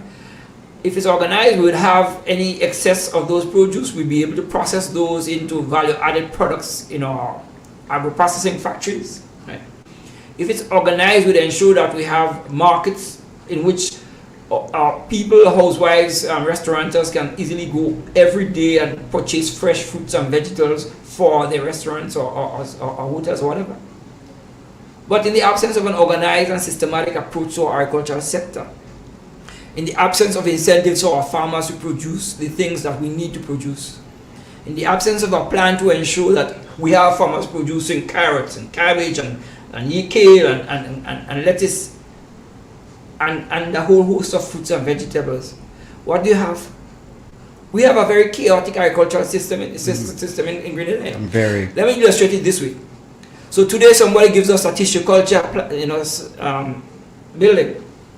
Tomorrow somebody gives us some equipment, right? The next day they give us some cutlasses. Tomorrow they give us some seeds. And then all of a sudden you hear people talking about backyard gardening. Backyard gardening is for our personal consumption of fruits and vegetables. It's not designed to produce en masse produce for our schoolhouses and the restaurants and the hotels. It's designed for the family with their backyard to feed themselves with some fresh fruits and vegetables. And if they have a little surplus, they sell the little surplus. But that wouldn't solve our agricultural problem or the problem to produce more food. And therefore the issue of food security has been lost in thin air. Let me tell you something. And you say this backyard gardening. Sorry, backward. Yeah. No, I have my issues with that. In that I hear different organizations, and I call them well-to-do organizations, even the banks. I know the bank. I think one of the banks had cooperative bank. I'm not saying which bank here. I don't know. One of the banks had this promotion with backyard gardening, and I'm like, well, the money you're spending on the promotion for the backyard gardening, why not invest it in 2-3 farmers so that they can start producing en masse? Same thing you're saying, Doc. How comes your brain's not functioning properly now? Yeah, so cocoa this morning. You had the cocoa tea this morning? Yeah. I just find you thinking. Doc, we have to do so and check and see the ingredients. The ingredients in bergamot is probably working with brain. Yeah, too. find you flashy this morning. Yeah. Find you flashy, find you on point. Yeah, but serious, why didn't they use that money? There's a big competition, you know. Use that money, invest it in 2-3 farmers, have a situation where you can monitor them and monitor what they're doing, and then you can grow from that. But you're trying to do backyard garden. You shouldn't be doing backyard garden. What you have to do is do flower pot gardening, because most of your people who are your clients, they live in the city. And they have no backyard to grow. They have flower pots, so they plant a cabbage in a flower pot. That's what they need to promote. Here is where if we have an agriculture... Angela, you know the change in name, Doc? They don't say, they call it domestic gardening now. They stop saying backyard. They give it a new name. You know? to avoid the word backward? To avoid the word backward. No, but in a serious way, Andre. Just as you're talking about doing things in an organized way, the competition with the whatever organization sponsoring whatever activity, so too the Ministry of Agriculture needs to sit down and write out a plan that outlines, for example, what kind of soil we have in which region, right? What produce grows best in the various soils in the various regions, and working with the farmers in each region or area to have them collectively producing the crops best suited for that area, you know. Not only that, so you provide them some incentives, right, and encouragement and support to ensure that that goal or objective of producing the range of crops that we need is accomplished. That requires, for example, sitting down and putting together what I describe as a very smart plan. Yeah? But that requires intellectual power, and when you have people who are intellectually lazy, you don't get that kind of input. But that's essential to achieve the goal that we're trying to achieve for our agricultural sector, you know. And so, unless we don't sit down together with our ministry and our technical experts and with our farmers specifically, unless we don't incorporate them into our plan that ensures that we make greatest use of the resources we have, including our farmers, including the land, including the water and other resources, until then we'll continue to struggle with the idea of making the agricultural sector the vibrant and dynamic sector it can be and should be. And ultimately, you'd find that the issue of quote-unquote food security continues to be just unquote thin air, you know, just talk and talk and talk, and the whole concept of food security couldn't be achieved by just talking. Neither could be achieved through backyard gardening. Go and tell Food and Nutrition Council. No, but if you listen to Doc in-depthly, I can hear the frustration in your voice, Doc. And initially he was speaking about a proper plan. Guys, if you're whooping, sometimes you connect, you know, and sometimes you're out. We whooping in agriculture. Look at somebody hold on, before you say anything else, we say somebody wants to hear Dalton. They see yes, ma'am, we know we see Dalton. Well, come on, Dalton. Yeah, well, hence, let me take a little part on the cocoa. Go back into history. When the Spaniards came across the Atlantic and they first discovered cocoa, they kept cocoa as a secret for 100 years before the rest of Europe knew about cocoa. You know, how special cocoa was to them. And in Grenada, we have unique flavors of cocoa because of the location and the microclimate and micro condition of our soil in different locations. And we have to use those microclimates in Grenada that produce different quality of cocoa in different locations and high value quality to our benefit. And generally, well, our organization, the Other Spice Farmers Association, we put together a petition that we want to put forward to the Ministry of Agriculture. Let us now go forward and change the direction that we are going in agriculture and move towards a new direction where we actually bring benefit to our farmers by developing our product, utilizing our wastelands, and enhancing every individual health, because we have the product to enhance our health, but we're not using it. Why are we using the waste product? Is it our donors that influencing how we buy? We have to change those attitudes and go back to our tradition, basically. Dalton, I know I was going to get some historical background from you, because of your father, Yeah? Yeah, you grew up with him. A smart man. You know something? Just say that he's related to me. Well, that's where you get a little brain from? He's a Zulu. We have Zulus. No, but Andre, this is very, very important, that our cocoa, if you look at the production data for the last 20 years, you're going to see we have a diminishing effect. We have less and less and less and less in terms of production. No, what is kind of astonishing, what is kind of puzzling, and Doc probably can chip in here and tell me what it is happening here, Doc. I realize that we have more money for agriculture, and in general, our budget for the last 20 years. Every year, our allocation for agriculture seems to, if it's a few $100,000, you get in a little more or whatever. You have brighter people, smarter people, more capable people. I should take out the word capable. Coming out of university, we send them and study. We have easier access to information. We have things like easier access to the hardware to do scientific production in terms of cultivation of crops. I want to know, with all of those that we have going for us, how comes we having diminishing effect in terms of production? Are we finishing up with that crop, with that traditional crop? Are we just letting that going to take a phase out and we're done with that after the next 20, 30 years? Are we missing out on an opportunity here where we can basically propel that sector and make that sector work for us? I'm not sure. Doc, you probably will have to help me here. Because so you're saying one thing, but the opposite is happening. Doc is going to help you, but he's going to help you after the news, PJ. Oh, this is Real FM. Stay with us. We've got the 9 o'clock news, and then we'll be back. Stay with us. Triple N. Informative, entertaining, and first. Every hour on the hour. Welcome to the latest update of news as produced by Triple N. We'll have the details when we return. In an industry where customers expect quality, M&N Hardware Limited is a leader in locally manufactured aluminum windows, doors, roofing, and guttering.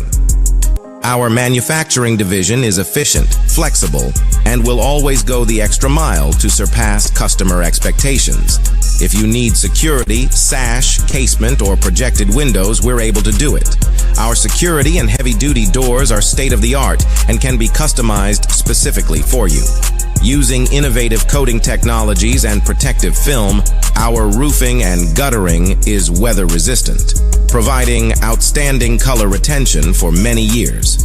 Available in 24 and 26 gauge and a variety of color options. We are the leading company, a family that is proving to customers they can have their dream products.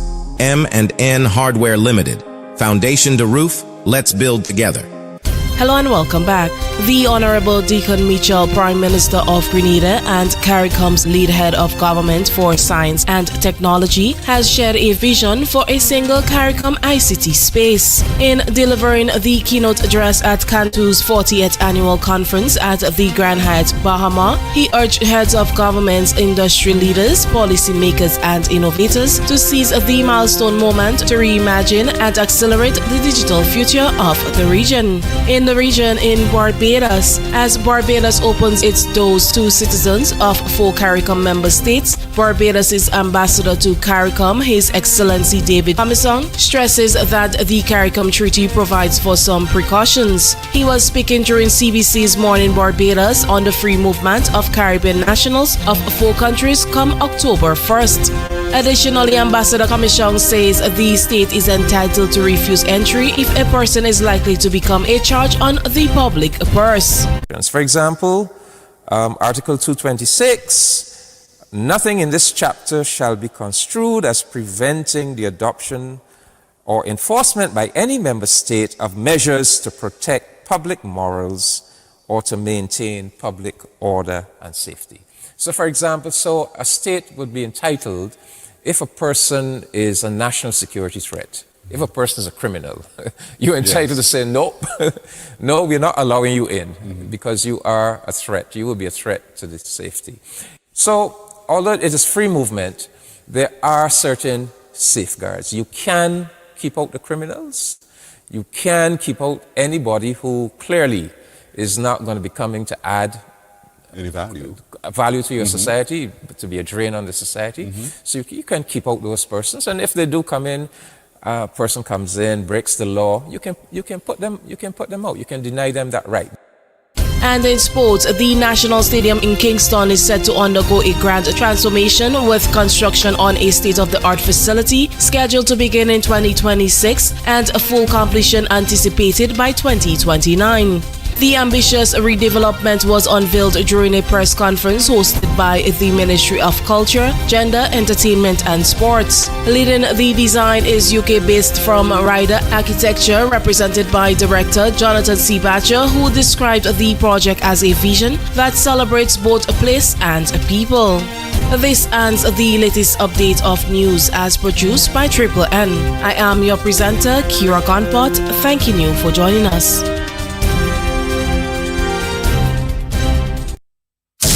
Triple N.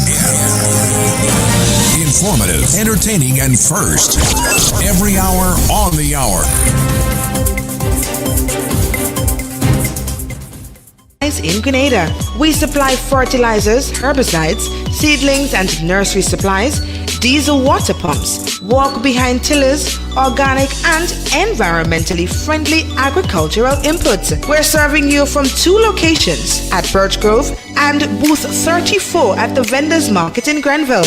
Cost-effective agricultural solutions for all your needs. Visit Gittins Home and Garden Center for the best in everything agriculture. Call us on 409-2175 or 438-4337.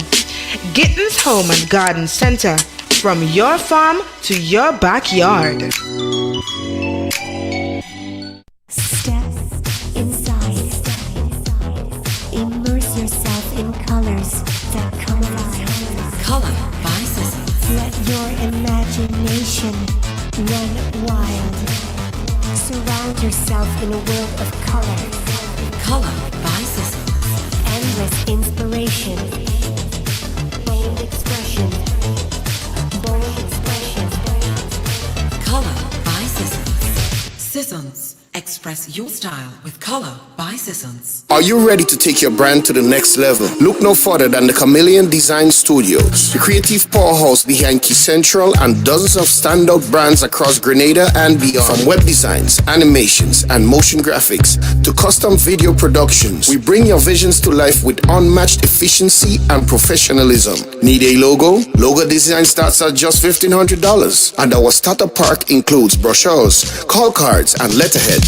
Whether you're launching a new business, revamping your identity, or telling your story visually, Chameleon Design Studios is the new face of designs. Call us now at 1473-422-8601 or scan that QR code. Follow us on Instagram at Chameleon_473. Let's communicate. Call us today. Hey Grenada, are you ready to take charge of your future? The Grenville Cooperative Credit Union is here to help you make it happen. Whether you're starting a savings journey, planning for education, or chasing your big dreams, we've got the tools and support you need with savings, loans, mortgages, and expert financial advice, your goals are within reach. And for the youth of our nation, we believe in you. Let us help you build the foundation for a brighter tomorrow. Visit us at Jubilee Street, Grenville, Lucas Street, St. George, or our brand new modern spaces at Seton Brown Street, Grenville. Your hands with the tap running, you use gallons of water. Remember to turn off the tap while soaping your hands to save water. A carnival lover saves water.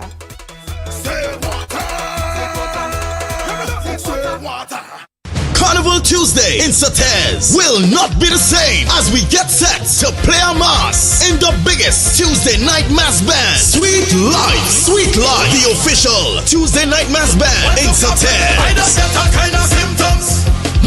Get your packages now. Adults $75 and children $60. The music, the vibe, the energy on the road will be spectacular. DJ Red Rose from New York will be turning up the heat. So remember, we are playing mass with Sweet Life, the ultimate Tuesday night mass band in Sates. Get your packages now. For more detail, contact 422-6279. It's Sweet Life, the official Tuesday night mass band in Sates.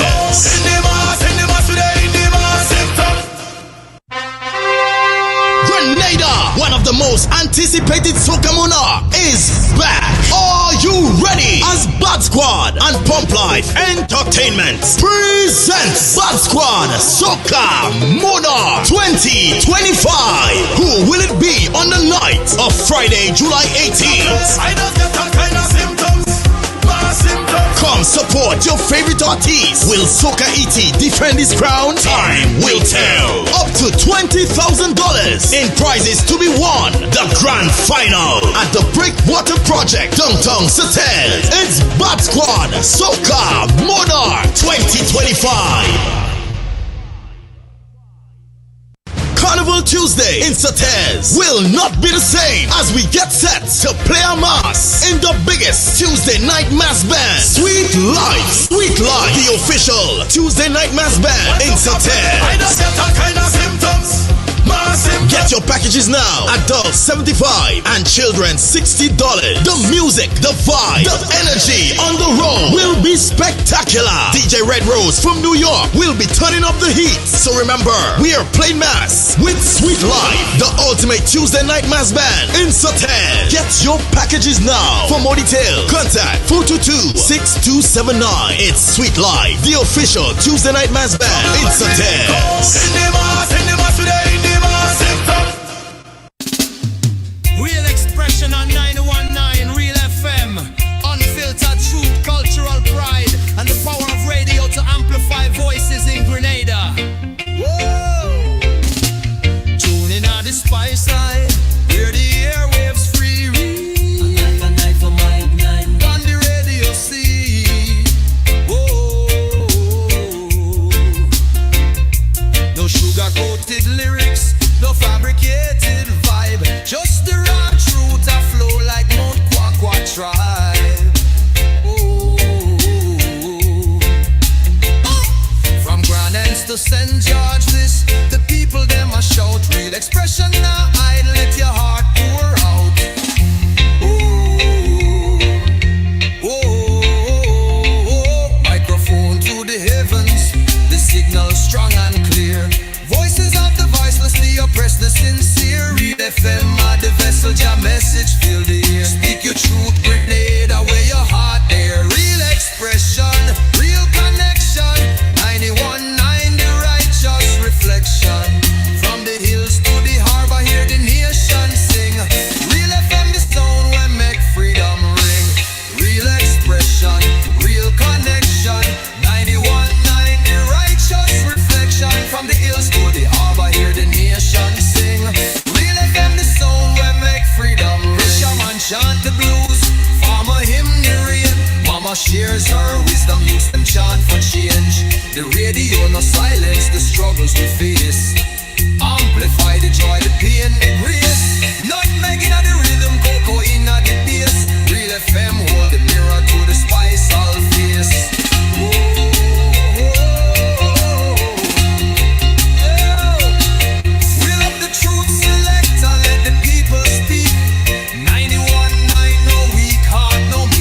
From Carriacou shore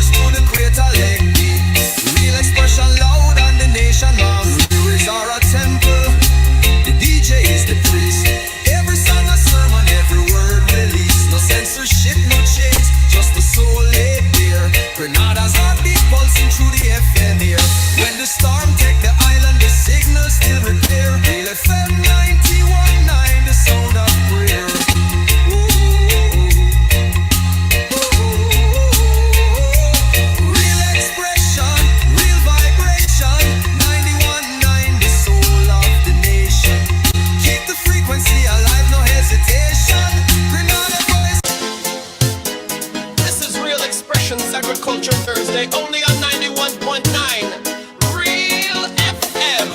From the soil to your soul, we growing real. From the mountain to the sea, farmers working endlessly, planting pride in every row. Green Day's roots forever grow. Sunrise brings the harvest call. Banana, nutmeg, feeding all. We salute the ones who feed with every hand and every seed. We grow real, grow Grenada. Hearts of the land, real farmer flavor. Tune in, feel the nation rise. Yeah, I'm back, I think. Am I? Yeah, I think I'm back. Yeah. BJ is back to, so too is Dr. Antoine and Dalton. Dalton, how's the Cohoba? Cohoba, how's that going? I would say it's going really, really, really great. Up to yesterday, one of my clients called me. She told me she had, prior, I was in a conference. There was 19 of us in that conference, and I would have given everybody a sample of the product. And one of the lady called me. She said, Dalton, I had a waist pain for months. And she drank the tea, and when she drank the tea, the waist pain disappeared. So she told a lady that had fibroids about it. And then the lady called me, and I bought a package of the tea for her. And yesterday the lady called me and told me, well, she didn't only have fibroids, she have sugar. And she started drinking the tea. And a day, she was by the neighbor. Her son came with some fudge and sweets and things, so she started to eat some of the fudge and the sweets. So she said normally she would take 2 of the tablets for diabetes, 1 in the morning, 1 in the afternoon. And whenever she sugar spiked, she body would scratch her like Pogati. Yeah. You know. And she said, but she realized she did the sweets and that didn't happen. And when she go home, she wasn't even feeling hungry. When she went home, she was normal, and it was strange to her. So, and then she started correlating the drinking of the tea to having all the changes she had in her body. And she said even with the, she would have a heavy flow because of the fibroids. And now she realized that that heavy flow has been stopped from since she started using the tea. And I could go on with many testimonies, you know, you know. But we're doing a store in 473 in Granans. Not this week, but the following week we're looking to launch the products. So we'll have that store open in Granans with the Cohoba products there. And when I finish the Zemi in the village, we'll have a kind of officially opening in the village, basically. The Cohoba trees, you have like huge trees. Yeah, massive. well, those trees that are growing Grenada is 3 years old and amazing. For the first time this year, one of them flower. They haven't kept the fruit, but it was exciting to see just within 3 years that the tree actually flower. And so you have these trees in St. Vincent? Yeah.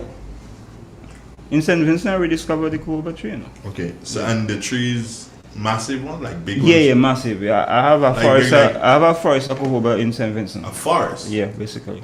Of trees? Yeah. Interesting. Yeah.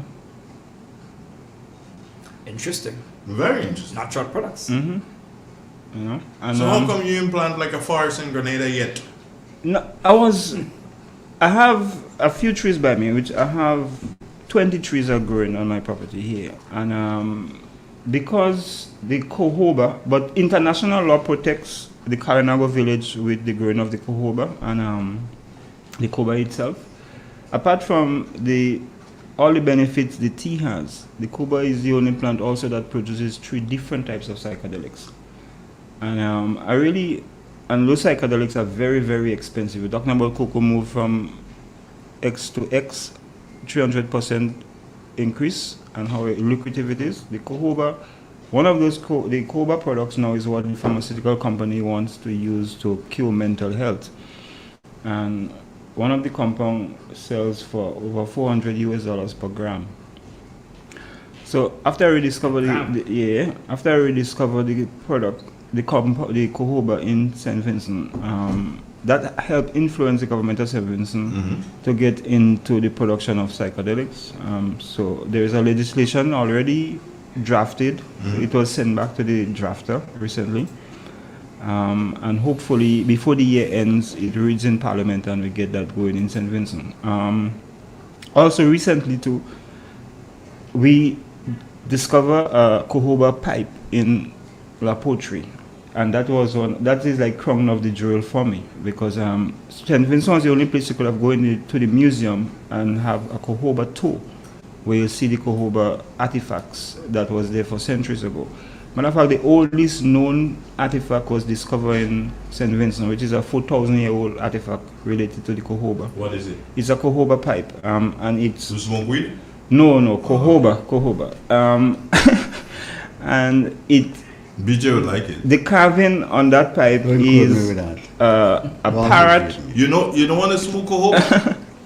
Andre, all form of smoking is dangerous for your health. Oh. Well, the pipe was a snuff pipe. Dalton says smoke cohoba? No. The pipe, the ancient snuff cohoba, they never smoke cohoba. They snuff it, they drink it. Oh, because it was that's a bullshit. No, the seed. The seed. The seed is what they grounded, and after they ground it, mixing with other compounds, and they snuff that grounded stuff. Cohoba and sand? No, the cohoba seed. No, they mix it with lime. So they make lime, like white lime. They make white lime, and then they add other herb to that grounded material, and they would snuff it. But only the chief would do that. Or the shaman, and the shaman does that to communicate. The shaman is the Obi man. Well, no, I can't. Obia is a derogative word. High priest. The high priest.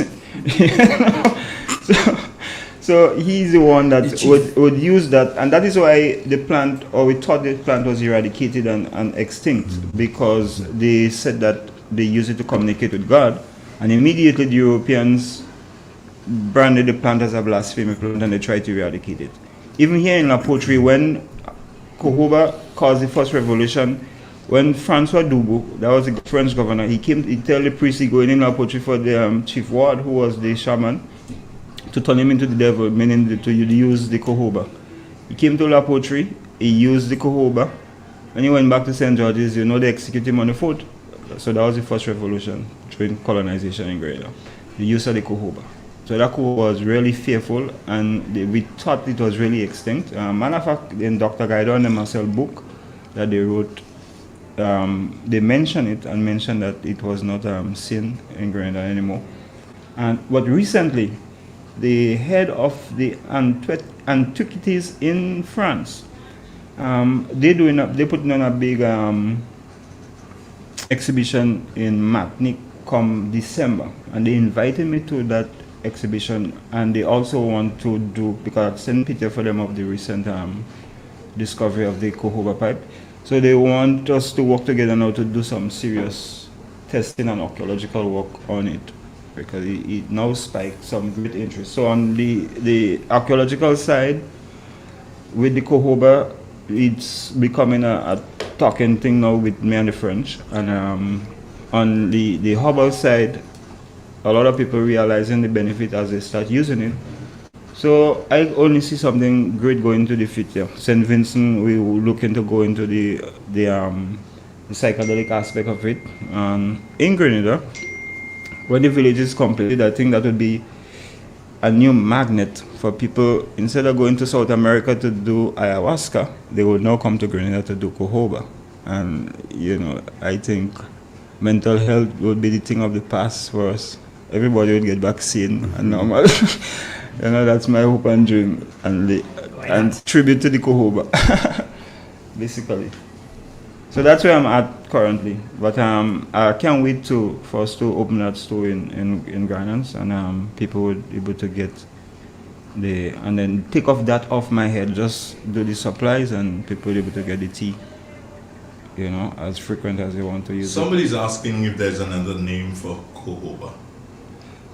Well, there's a European name that they add to it, but I don't normally use that name. So cohoba is the traditional name. If you type in, you want to type in, you could type in and find out, but on the internet you would more get that negative European talk of the cohoba. So the only aspect about the hallucination aspect of the cohoba, because Robert Payne, who was the first person that wrote about cohoba, he came with Christopher Columbus on his second voyage.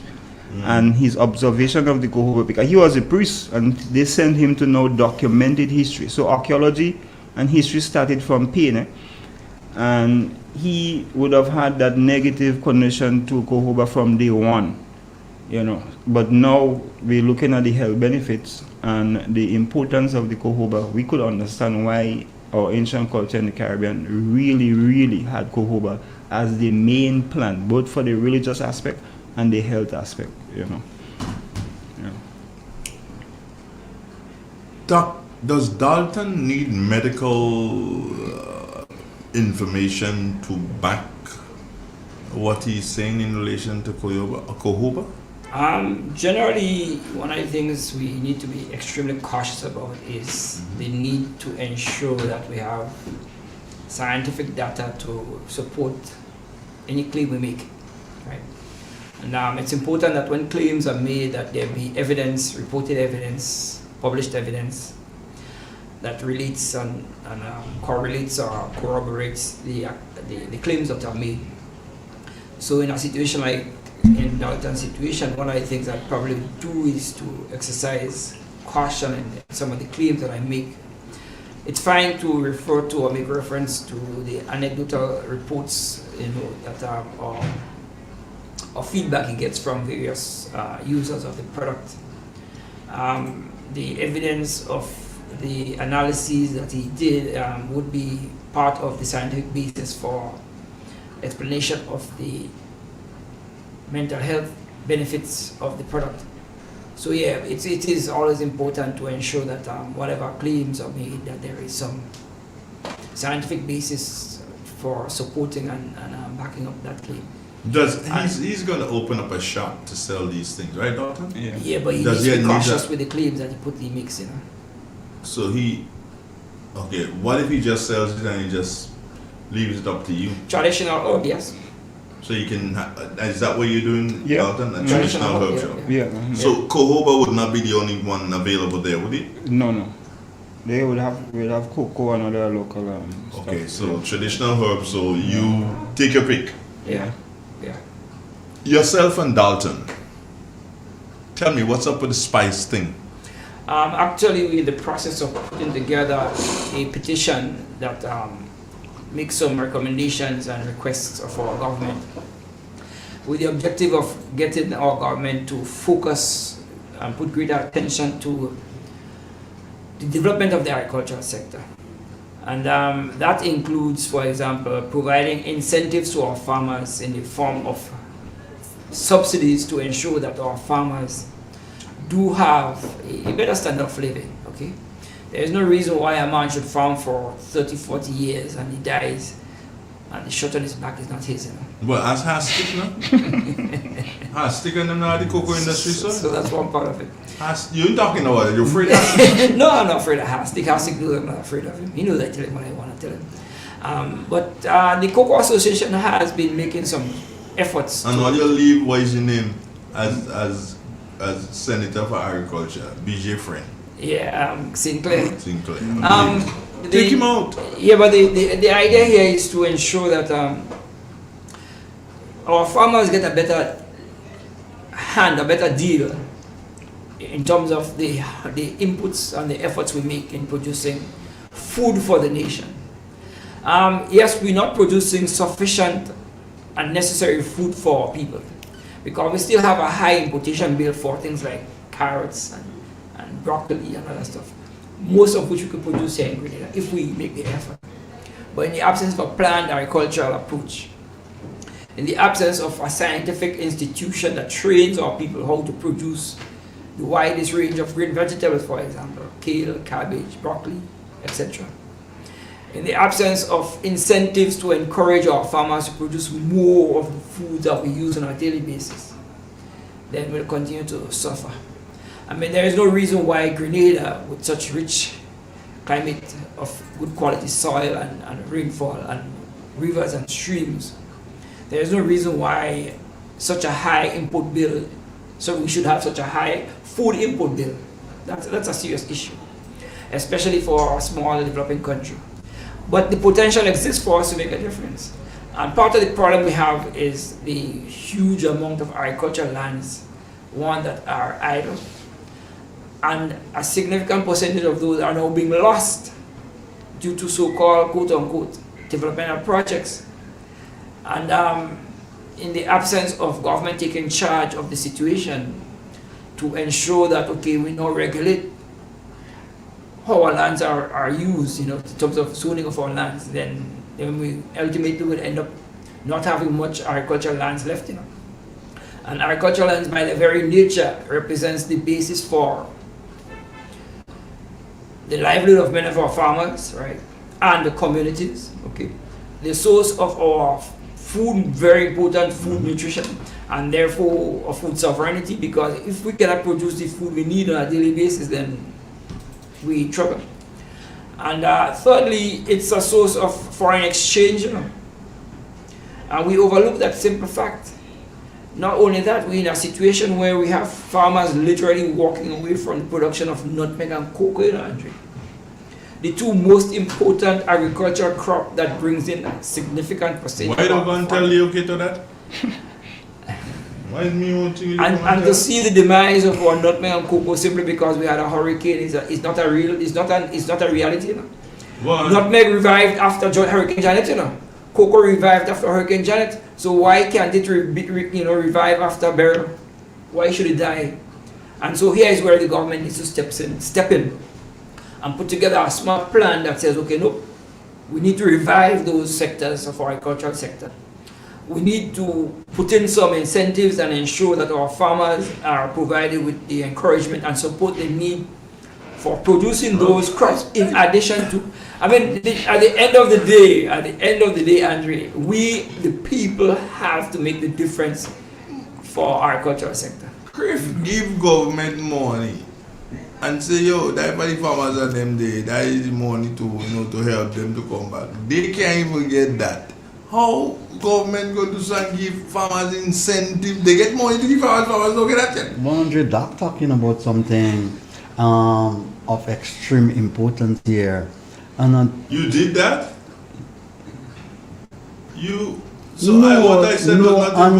Andre, wow. What you are saying is extremely important also. But Andre, what Doc is saying there is more or less the stepping stone to get our agriculture sector functional and activated. He's saying that, hang on, something like cocoa, that more or less we are accustomed growing it, we used to grow it, we grew it in the past already through rehabilitation. And if we do find that we're having, diminishing effect in terms of our production and we want to step up, it means that we need to have a plan as to how we're doing it and, where we're going when we do it. Now, how we can have something that we can take and create opportunities for the young people that just live in school, opportunities for our farmers, opportunities more or less for the farmers' children, and you're just letting it take a slow death. I don't understand that level of reasoning. I don't understand what it is that we are doing with our agriculture sector. And I don't understand the people that we have making the kind of decisions that they are making. We have, as you were saying earlier on, Andre, we have 5-6 factories. But what are the farmers still getting per pound for cocoa? This is where the problem is. The problem has to do with pricing. If there is a greater incentive, if you're getting greater price for your stuff, why people think like $5-6 a pound for cocoa is good price? Something had to be wrong with you mentally. You're deranged. Cocoa should not be selling for less than $15 per pound, $10-15 per pound. Because Andre, the reason why they are giving the farmers that price, and you can't blame them, because Andre, if they had money, they probably function differently. Most of them institutions, they function by overdraft. Both cocoa and nutmeg, they don't have no reserve money, and if they have it is for a month or two.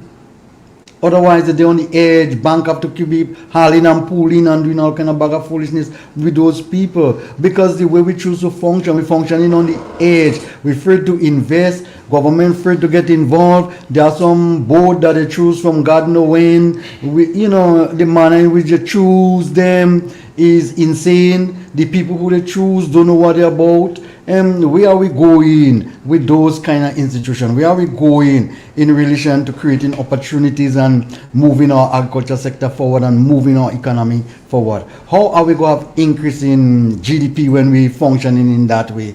And there's something wrong with us, I'm not sure if it's normal. I'm not sure. I sure we're not.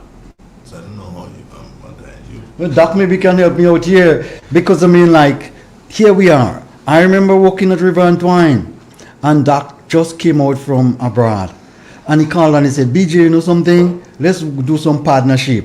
I used to be the manager there, managing director, and he said, BJ, I want to purchase, almost all the rum that you can produce, because I want to take it and I want to add all value. So your in terms of your marketing, you don't have to spend money on that, and you don't have to worry about that. I will take this and basically add value and create a new product with this stuff. What's wrong with that? Anything wrong with that? Somebody should be quickly setting up a distillery and producing the rum for Doc, because he probably not of the, understand what I'm saying. So let's go and buy the BJ factory now? It's going to be too expensive for the investment now, Andre. And I'm talking about Doc probably wants something that, maybe producing how many gallons per the month, Doc? Maybe 500, 700, 500, so a little bit around, so 5,000 gallons per the month. Not 500, Yeah, but you said no, because the factory down there producing 5,000 per day. Yeah. Yeah, but Doc wanted for the month.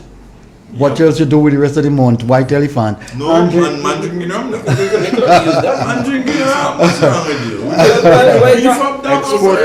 You see, we talk about rum, but one of the things you need to bear in mind, rum is and liquor is an international product used in a wide range of ways. Very much so. Yeah. We probably use rum in its raw state, right? You drink, head back and take a shot. But there are a lot of societies where liquor has been used, not just in alcohol, but they use it in their culinary services, as cocktails, as ingredients. Yeah, they use it in a wide range of medicinal products. I saw a gentleman yesterday, So how come we can get involved in those things? I saw a gentleman yesterday in Grenville. Gentleman's from Ecuador. He was here doing something with the Ministry for Health. I think he's leaving on Saturday. Yeah, he's from Ecuador. And the gentleman came and he said he wanted a drink of Rivers in the shop, right? So I say, okay. Let a rum kick you down, like you fall down right there. He poured a considerable amount, more than what I will pour for a shot. He poured it in a glass. So I realized that the man don't call for water, so kind of take me like an edge now before he spit on me, because I know it's fire down the hole. That the guy do so and he smack his lips. So I'm looking and he continues to talk to his friends. So then I said, boss, you didn't? He said, no, that's not hot. That's alright. That's good. That's and I'm like, bloody hell. Different people. Rivers, eh? Rivers. And he said, and it is the one in the 90 proof? Yeah, the one in the wrong label? The wrong label. The grader one as the local one. Local one. And I couldn't believe it. And then I realized it came to me that in this man's country they're making spirits hotter than that. Yeah. Definitely. And as you said, using it in culinary arts and different them kind of things, different things. Andre, because I was just thinking that here we are. I got a really sharp digestive system. And I don't want to just jump away from Dalton Cohoba. I just actually use some in some tea here. Yeah. And this is about the 4th or 5th time I'm using that. Andre, I do not have to drink rum and send it in my stomach for me to get drunk. As it reaches my mouth, I drunk. It doesn't have to go inside my stomach. From my mouth to my head. If I'm chewing things like black cake, by the time I finish chewing it, I would be stone drunk. And I know there is something in that thing. I have no doubt about that. Because right now, drunk, you know. I have no doubt you have something in that. I don't know what it is. Guys, have a good morning. Take care. I'll leave it out. But because I'm drunk, I don't want to stay. You okay, Andrew? You have something in it? You have something, But I don't know what it is. I kind of drinking it too, but I was drinking the bergamot first, and the water was green. Yeah. No, the water is brown. Brown, yeah. Mm-hmm.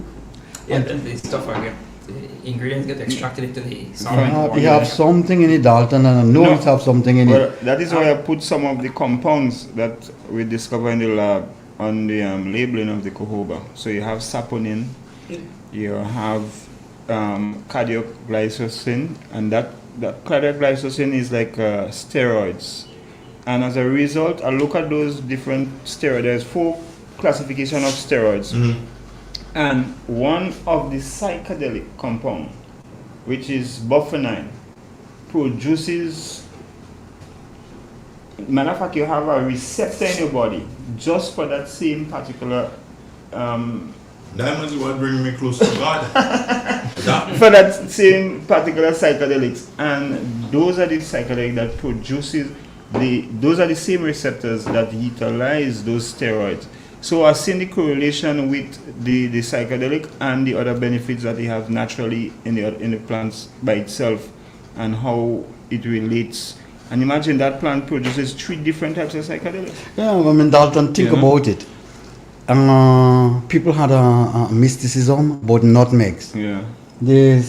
And people still use nutmeg to get high in some countries, you know. Yeah. Mm-hmm. You dry it and smoke it, you can choose, and a certain quantity you take, it can make you hallucinate and stuff like that. I'm saying that we have so many different products here that we can use. We can cultivate sage too, you know, things like black sage and stuff like that, you know, and make tea with them. We can have tea shop. There's somebody in the chat this morning saying, "Hey guys, give some more attention to the black sage." Yeah. Cerise. When I was in Jamaica, I said, "Big and Cerise." I said, "What is you talking about?" Carolina. Yeah. No one to know the man talk about. It happened to me. It happened to me. So that's why I know. Anyway, guys are drunk, so I believe I know. That time you have to bring me downstairs.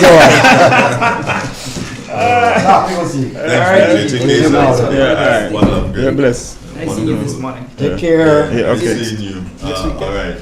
Yeah. So I want you to change chairs, Dalton. Yeah. I think I want you to change chairs. That might be a lot better for me right there. Okay. Yeah. And fix the microphone to suit yourself. Yada yada. No, Andre, good dog. Don't do that. Oh, there you go. Look how the guy looks nice and handsome right there. Doc. Dalton. Yeah. We have like 12 minutes left, yeah? Okay. I want us to spend those 12 minutes, speak about the spice industry. What's going on? Yeah, well, I was in the process of telling you what we're doing at this stage. We're trying to submit a petition to the government to begin to focus on developing the agricultural sector so that it becomes a more dynamic and productive sector. Because as it stands, based on the discussions we've had with our farmers over the last year, one of the things we're finding is that the sector is, quote unquote, it's on wobbly legs. Okay, and so we want to make a number of suggestions and to the administration that we think would give them some ideas as to how to provide greater support and incentives for our farming community. There is no reason why, I was saying earlier on, our farmers should die in poverty. But that's what has been happening to our farmers for decades. You know? Remember Paul Lenny dies? You remember that poem? Paul Lenny died. and the shot in his back was not his, right? Yeah. Yeah. So we need to move away from that stage where farmers feel confident that if they get into the agricultural sector, that it's a career that could sustain a decent livelihood both for themselves and their family, okay, or their wives and family. And the government in such a situation would need to provide incentives in the form of subsidies for the agricultural sector. And I don't just mean you provide quote-unquote concessions for bringing in equipment and supplies. You ensure that the farmer gets some money on an annual basis or a monthly basis that supports the agricultural sector. Because in so doing, you're basically supporting the price of his produce, but you're also providing him the encouragement and the support he needs to continue producing the food that feeds our nation. But that has to be done in the context of a plan that says, okay, we know we have 20 farmers producing carrots, right?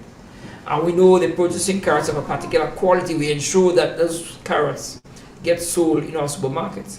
That automatically reduces the amount of carrots we bring in from outside. Yeah. That saves a lot of foreign exchange that could be used elsewhere. In addition to which, the same produce can be sold and provided to our school children in the schools to ensure they get a much richer, nutritious meal.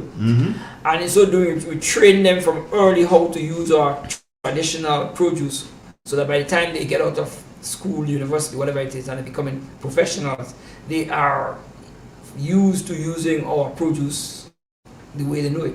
But one of the problems we have here is we're not very innovative and imaginative as regards alternative ways and means to use our bananas, for example, or yams, or sweet potato, or breadfruit. We just stuck in our ways of doing the same thing the same way year after year after year, and that needs to change. I have found out that most of the foreign restaurateurs or chefs who come in here always find a more innovative way to use our traditional produce than we ourselves being here. So we need to move away from just the same thing the same way year after year, because if you do the same thing the same way every time, then it's sometimes described as insanity. But the long and short is this: we want to work with the government and so that they can provide greater support and incentive for our farmers to get the agricultural sector humming as it used to be. And that has to be in the form of ensuring that we have an educational institution that trains our farmers how to produce in a more scientific and a systematic way our crops. It means providing the necessary support and incentives for our farmers so that their livelihood will be improved.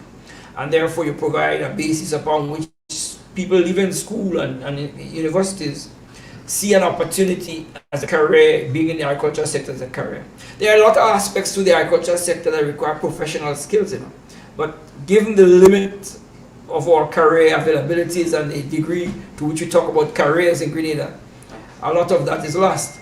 So we need to provide those opportunities for our people so that they understand, look, there is a future in agriculture as a professional, be it as an agronomist, a botanist, a zoologist, right? a veterinary scientist, or doctor, whatever it can be, or a marine biologist for that matter. Right? And so we're trying to come up with and compile a list of ideas that we can petition the government and say, okay, look, this is what we believe, this we think would help move the agricultural sector forward. Dalton, you want to add to that, please? Yeah, as Doc was highlighting, we formulating that petition, and we have 5 key pointers that we want to press government that they would ensure that that could and will be done.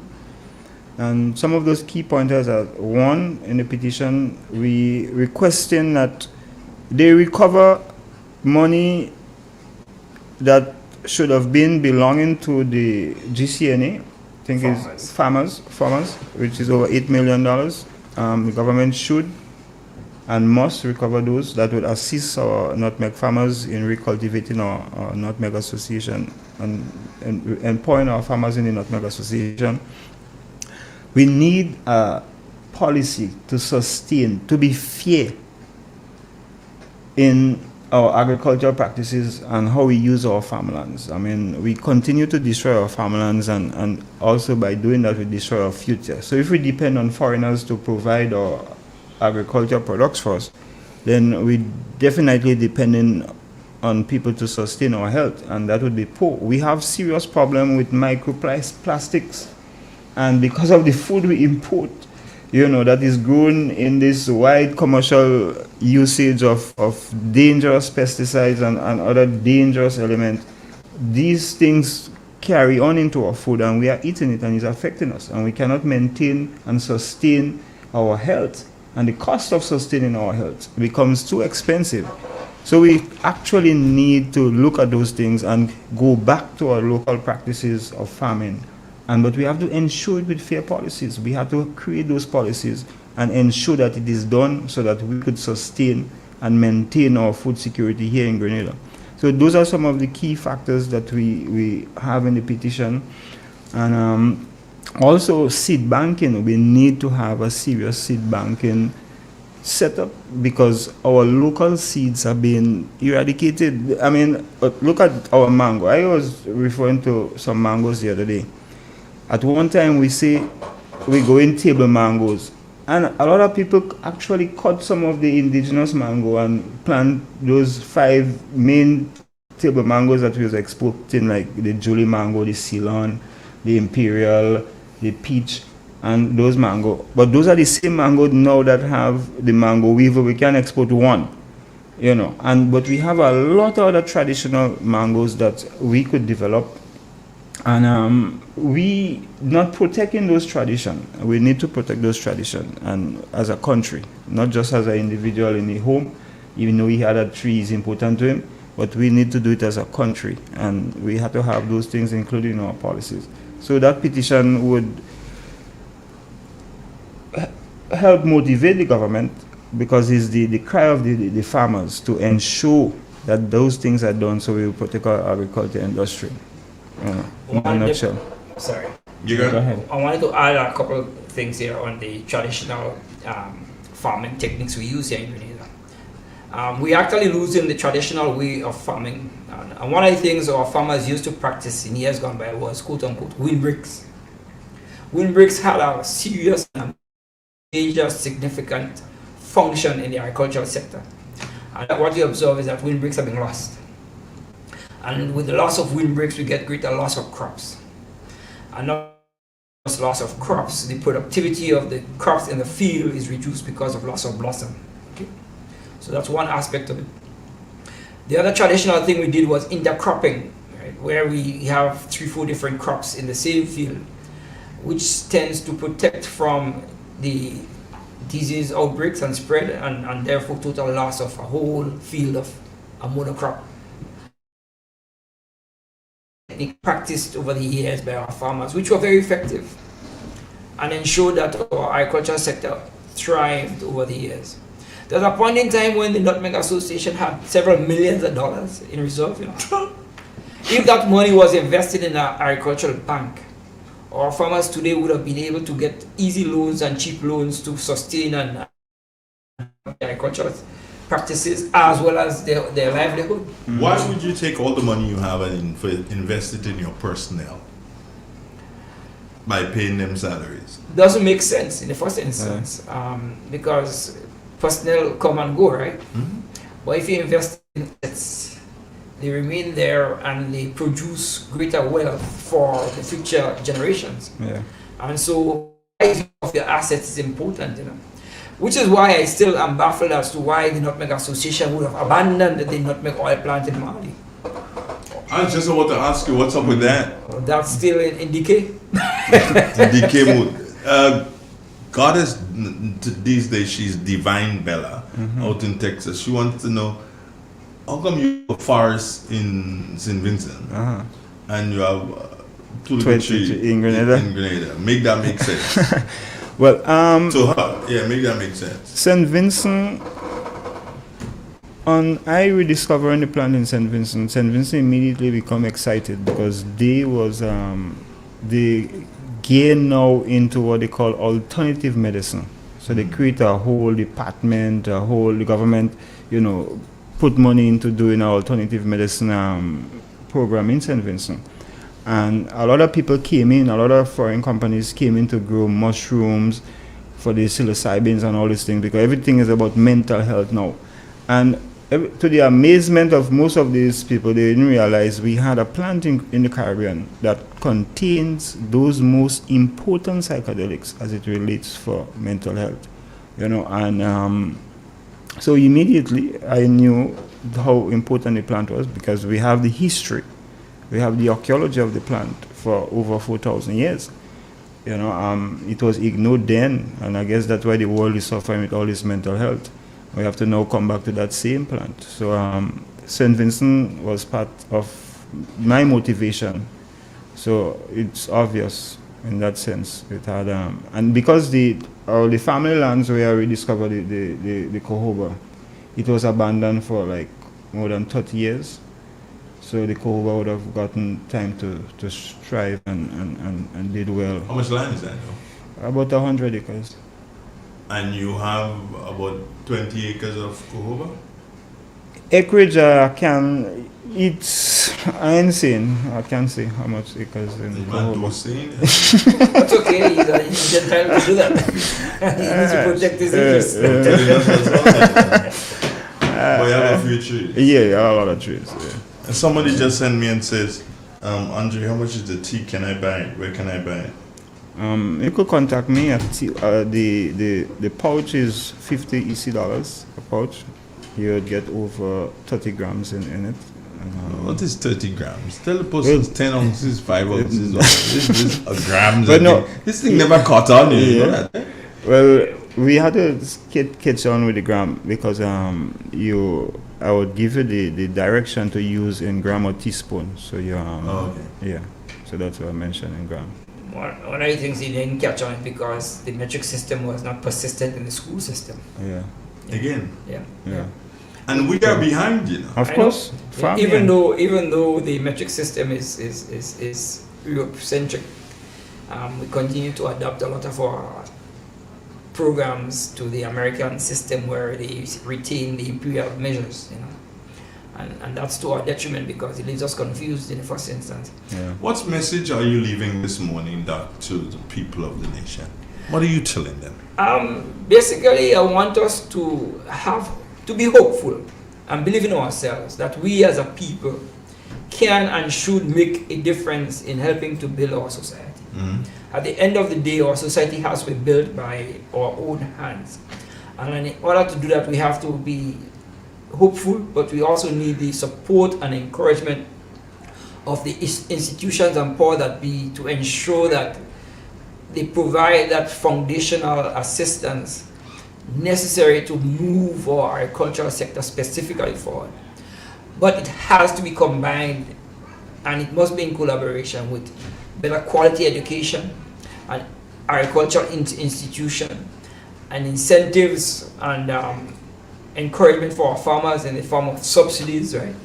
And demonstrate to our farmers that you're genuinely interested in them by helping to recover stolen monies, So that's the message. That's the message. Dalton? Yeah, I would like to ask the spice farmers to come out to our meeting. We're having a meeting this afternoon in upper level. Okay. Come out and let us enforce, because this evening we want to really discuss that petition before we bring it out in the public. And let us enforce our will on the government so that we could enhance the development of agriculture. We have the ability to all become well off financially, utilizing what we have in our agricultural products locally, in not just exporting our raw material, but producing it into byproducts and selling them at high value. And once we appreciate and understand the importance of those value, then I think we could all be motivated to farm and farm collectively to achieve those goals. Doc was talking about the crop, the multi-crop. I observed recently, I had a plum tree that every year, and one of the sweetest yellow plum, every year been having problem. I never get the plum because they have that worm. And recently, because I incorporate the cohoba, I'm seeing that because I incorporate the cohoba, the plum now have no problem with worms. So I don't know if it's the cohoba. I have some lemongrass and other thing growing there now, but I've incorporated a few different crops, and it's beneficial to that. And they have that trap that they have for those flies, but I don't have no trap in my property, and getting good plums now. So, well, on that note, yeah. Good plums. Very good plums. Doug, thanks again for stopping by. Looking forward to you again pretty soon. As you know, as per usual, I was looking to send the link again this morning, and then you stepped in. I'm like, wow! So you stepped in. Surprise. Dalton, was good linking with you, of course. Yeah, thanks. And looking forward to meet up with you guys again in the not too distant future. Yeah. What I say simply is this: what we are doing, we just need to continue what we are doing. Somebody will pick up from where we left off, and one day, they will look back and say, remember those 3 idiots? They probably made some sense. You know? Guys, have a wonderful day. Okay, you too. Okay, good. Yeah. Same to you. Expressions Agriculture Thursday only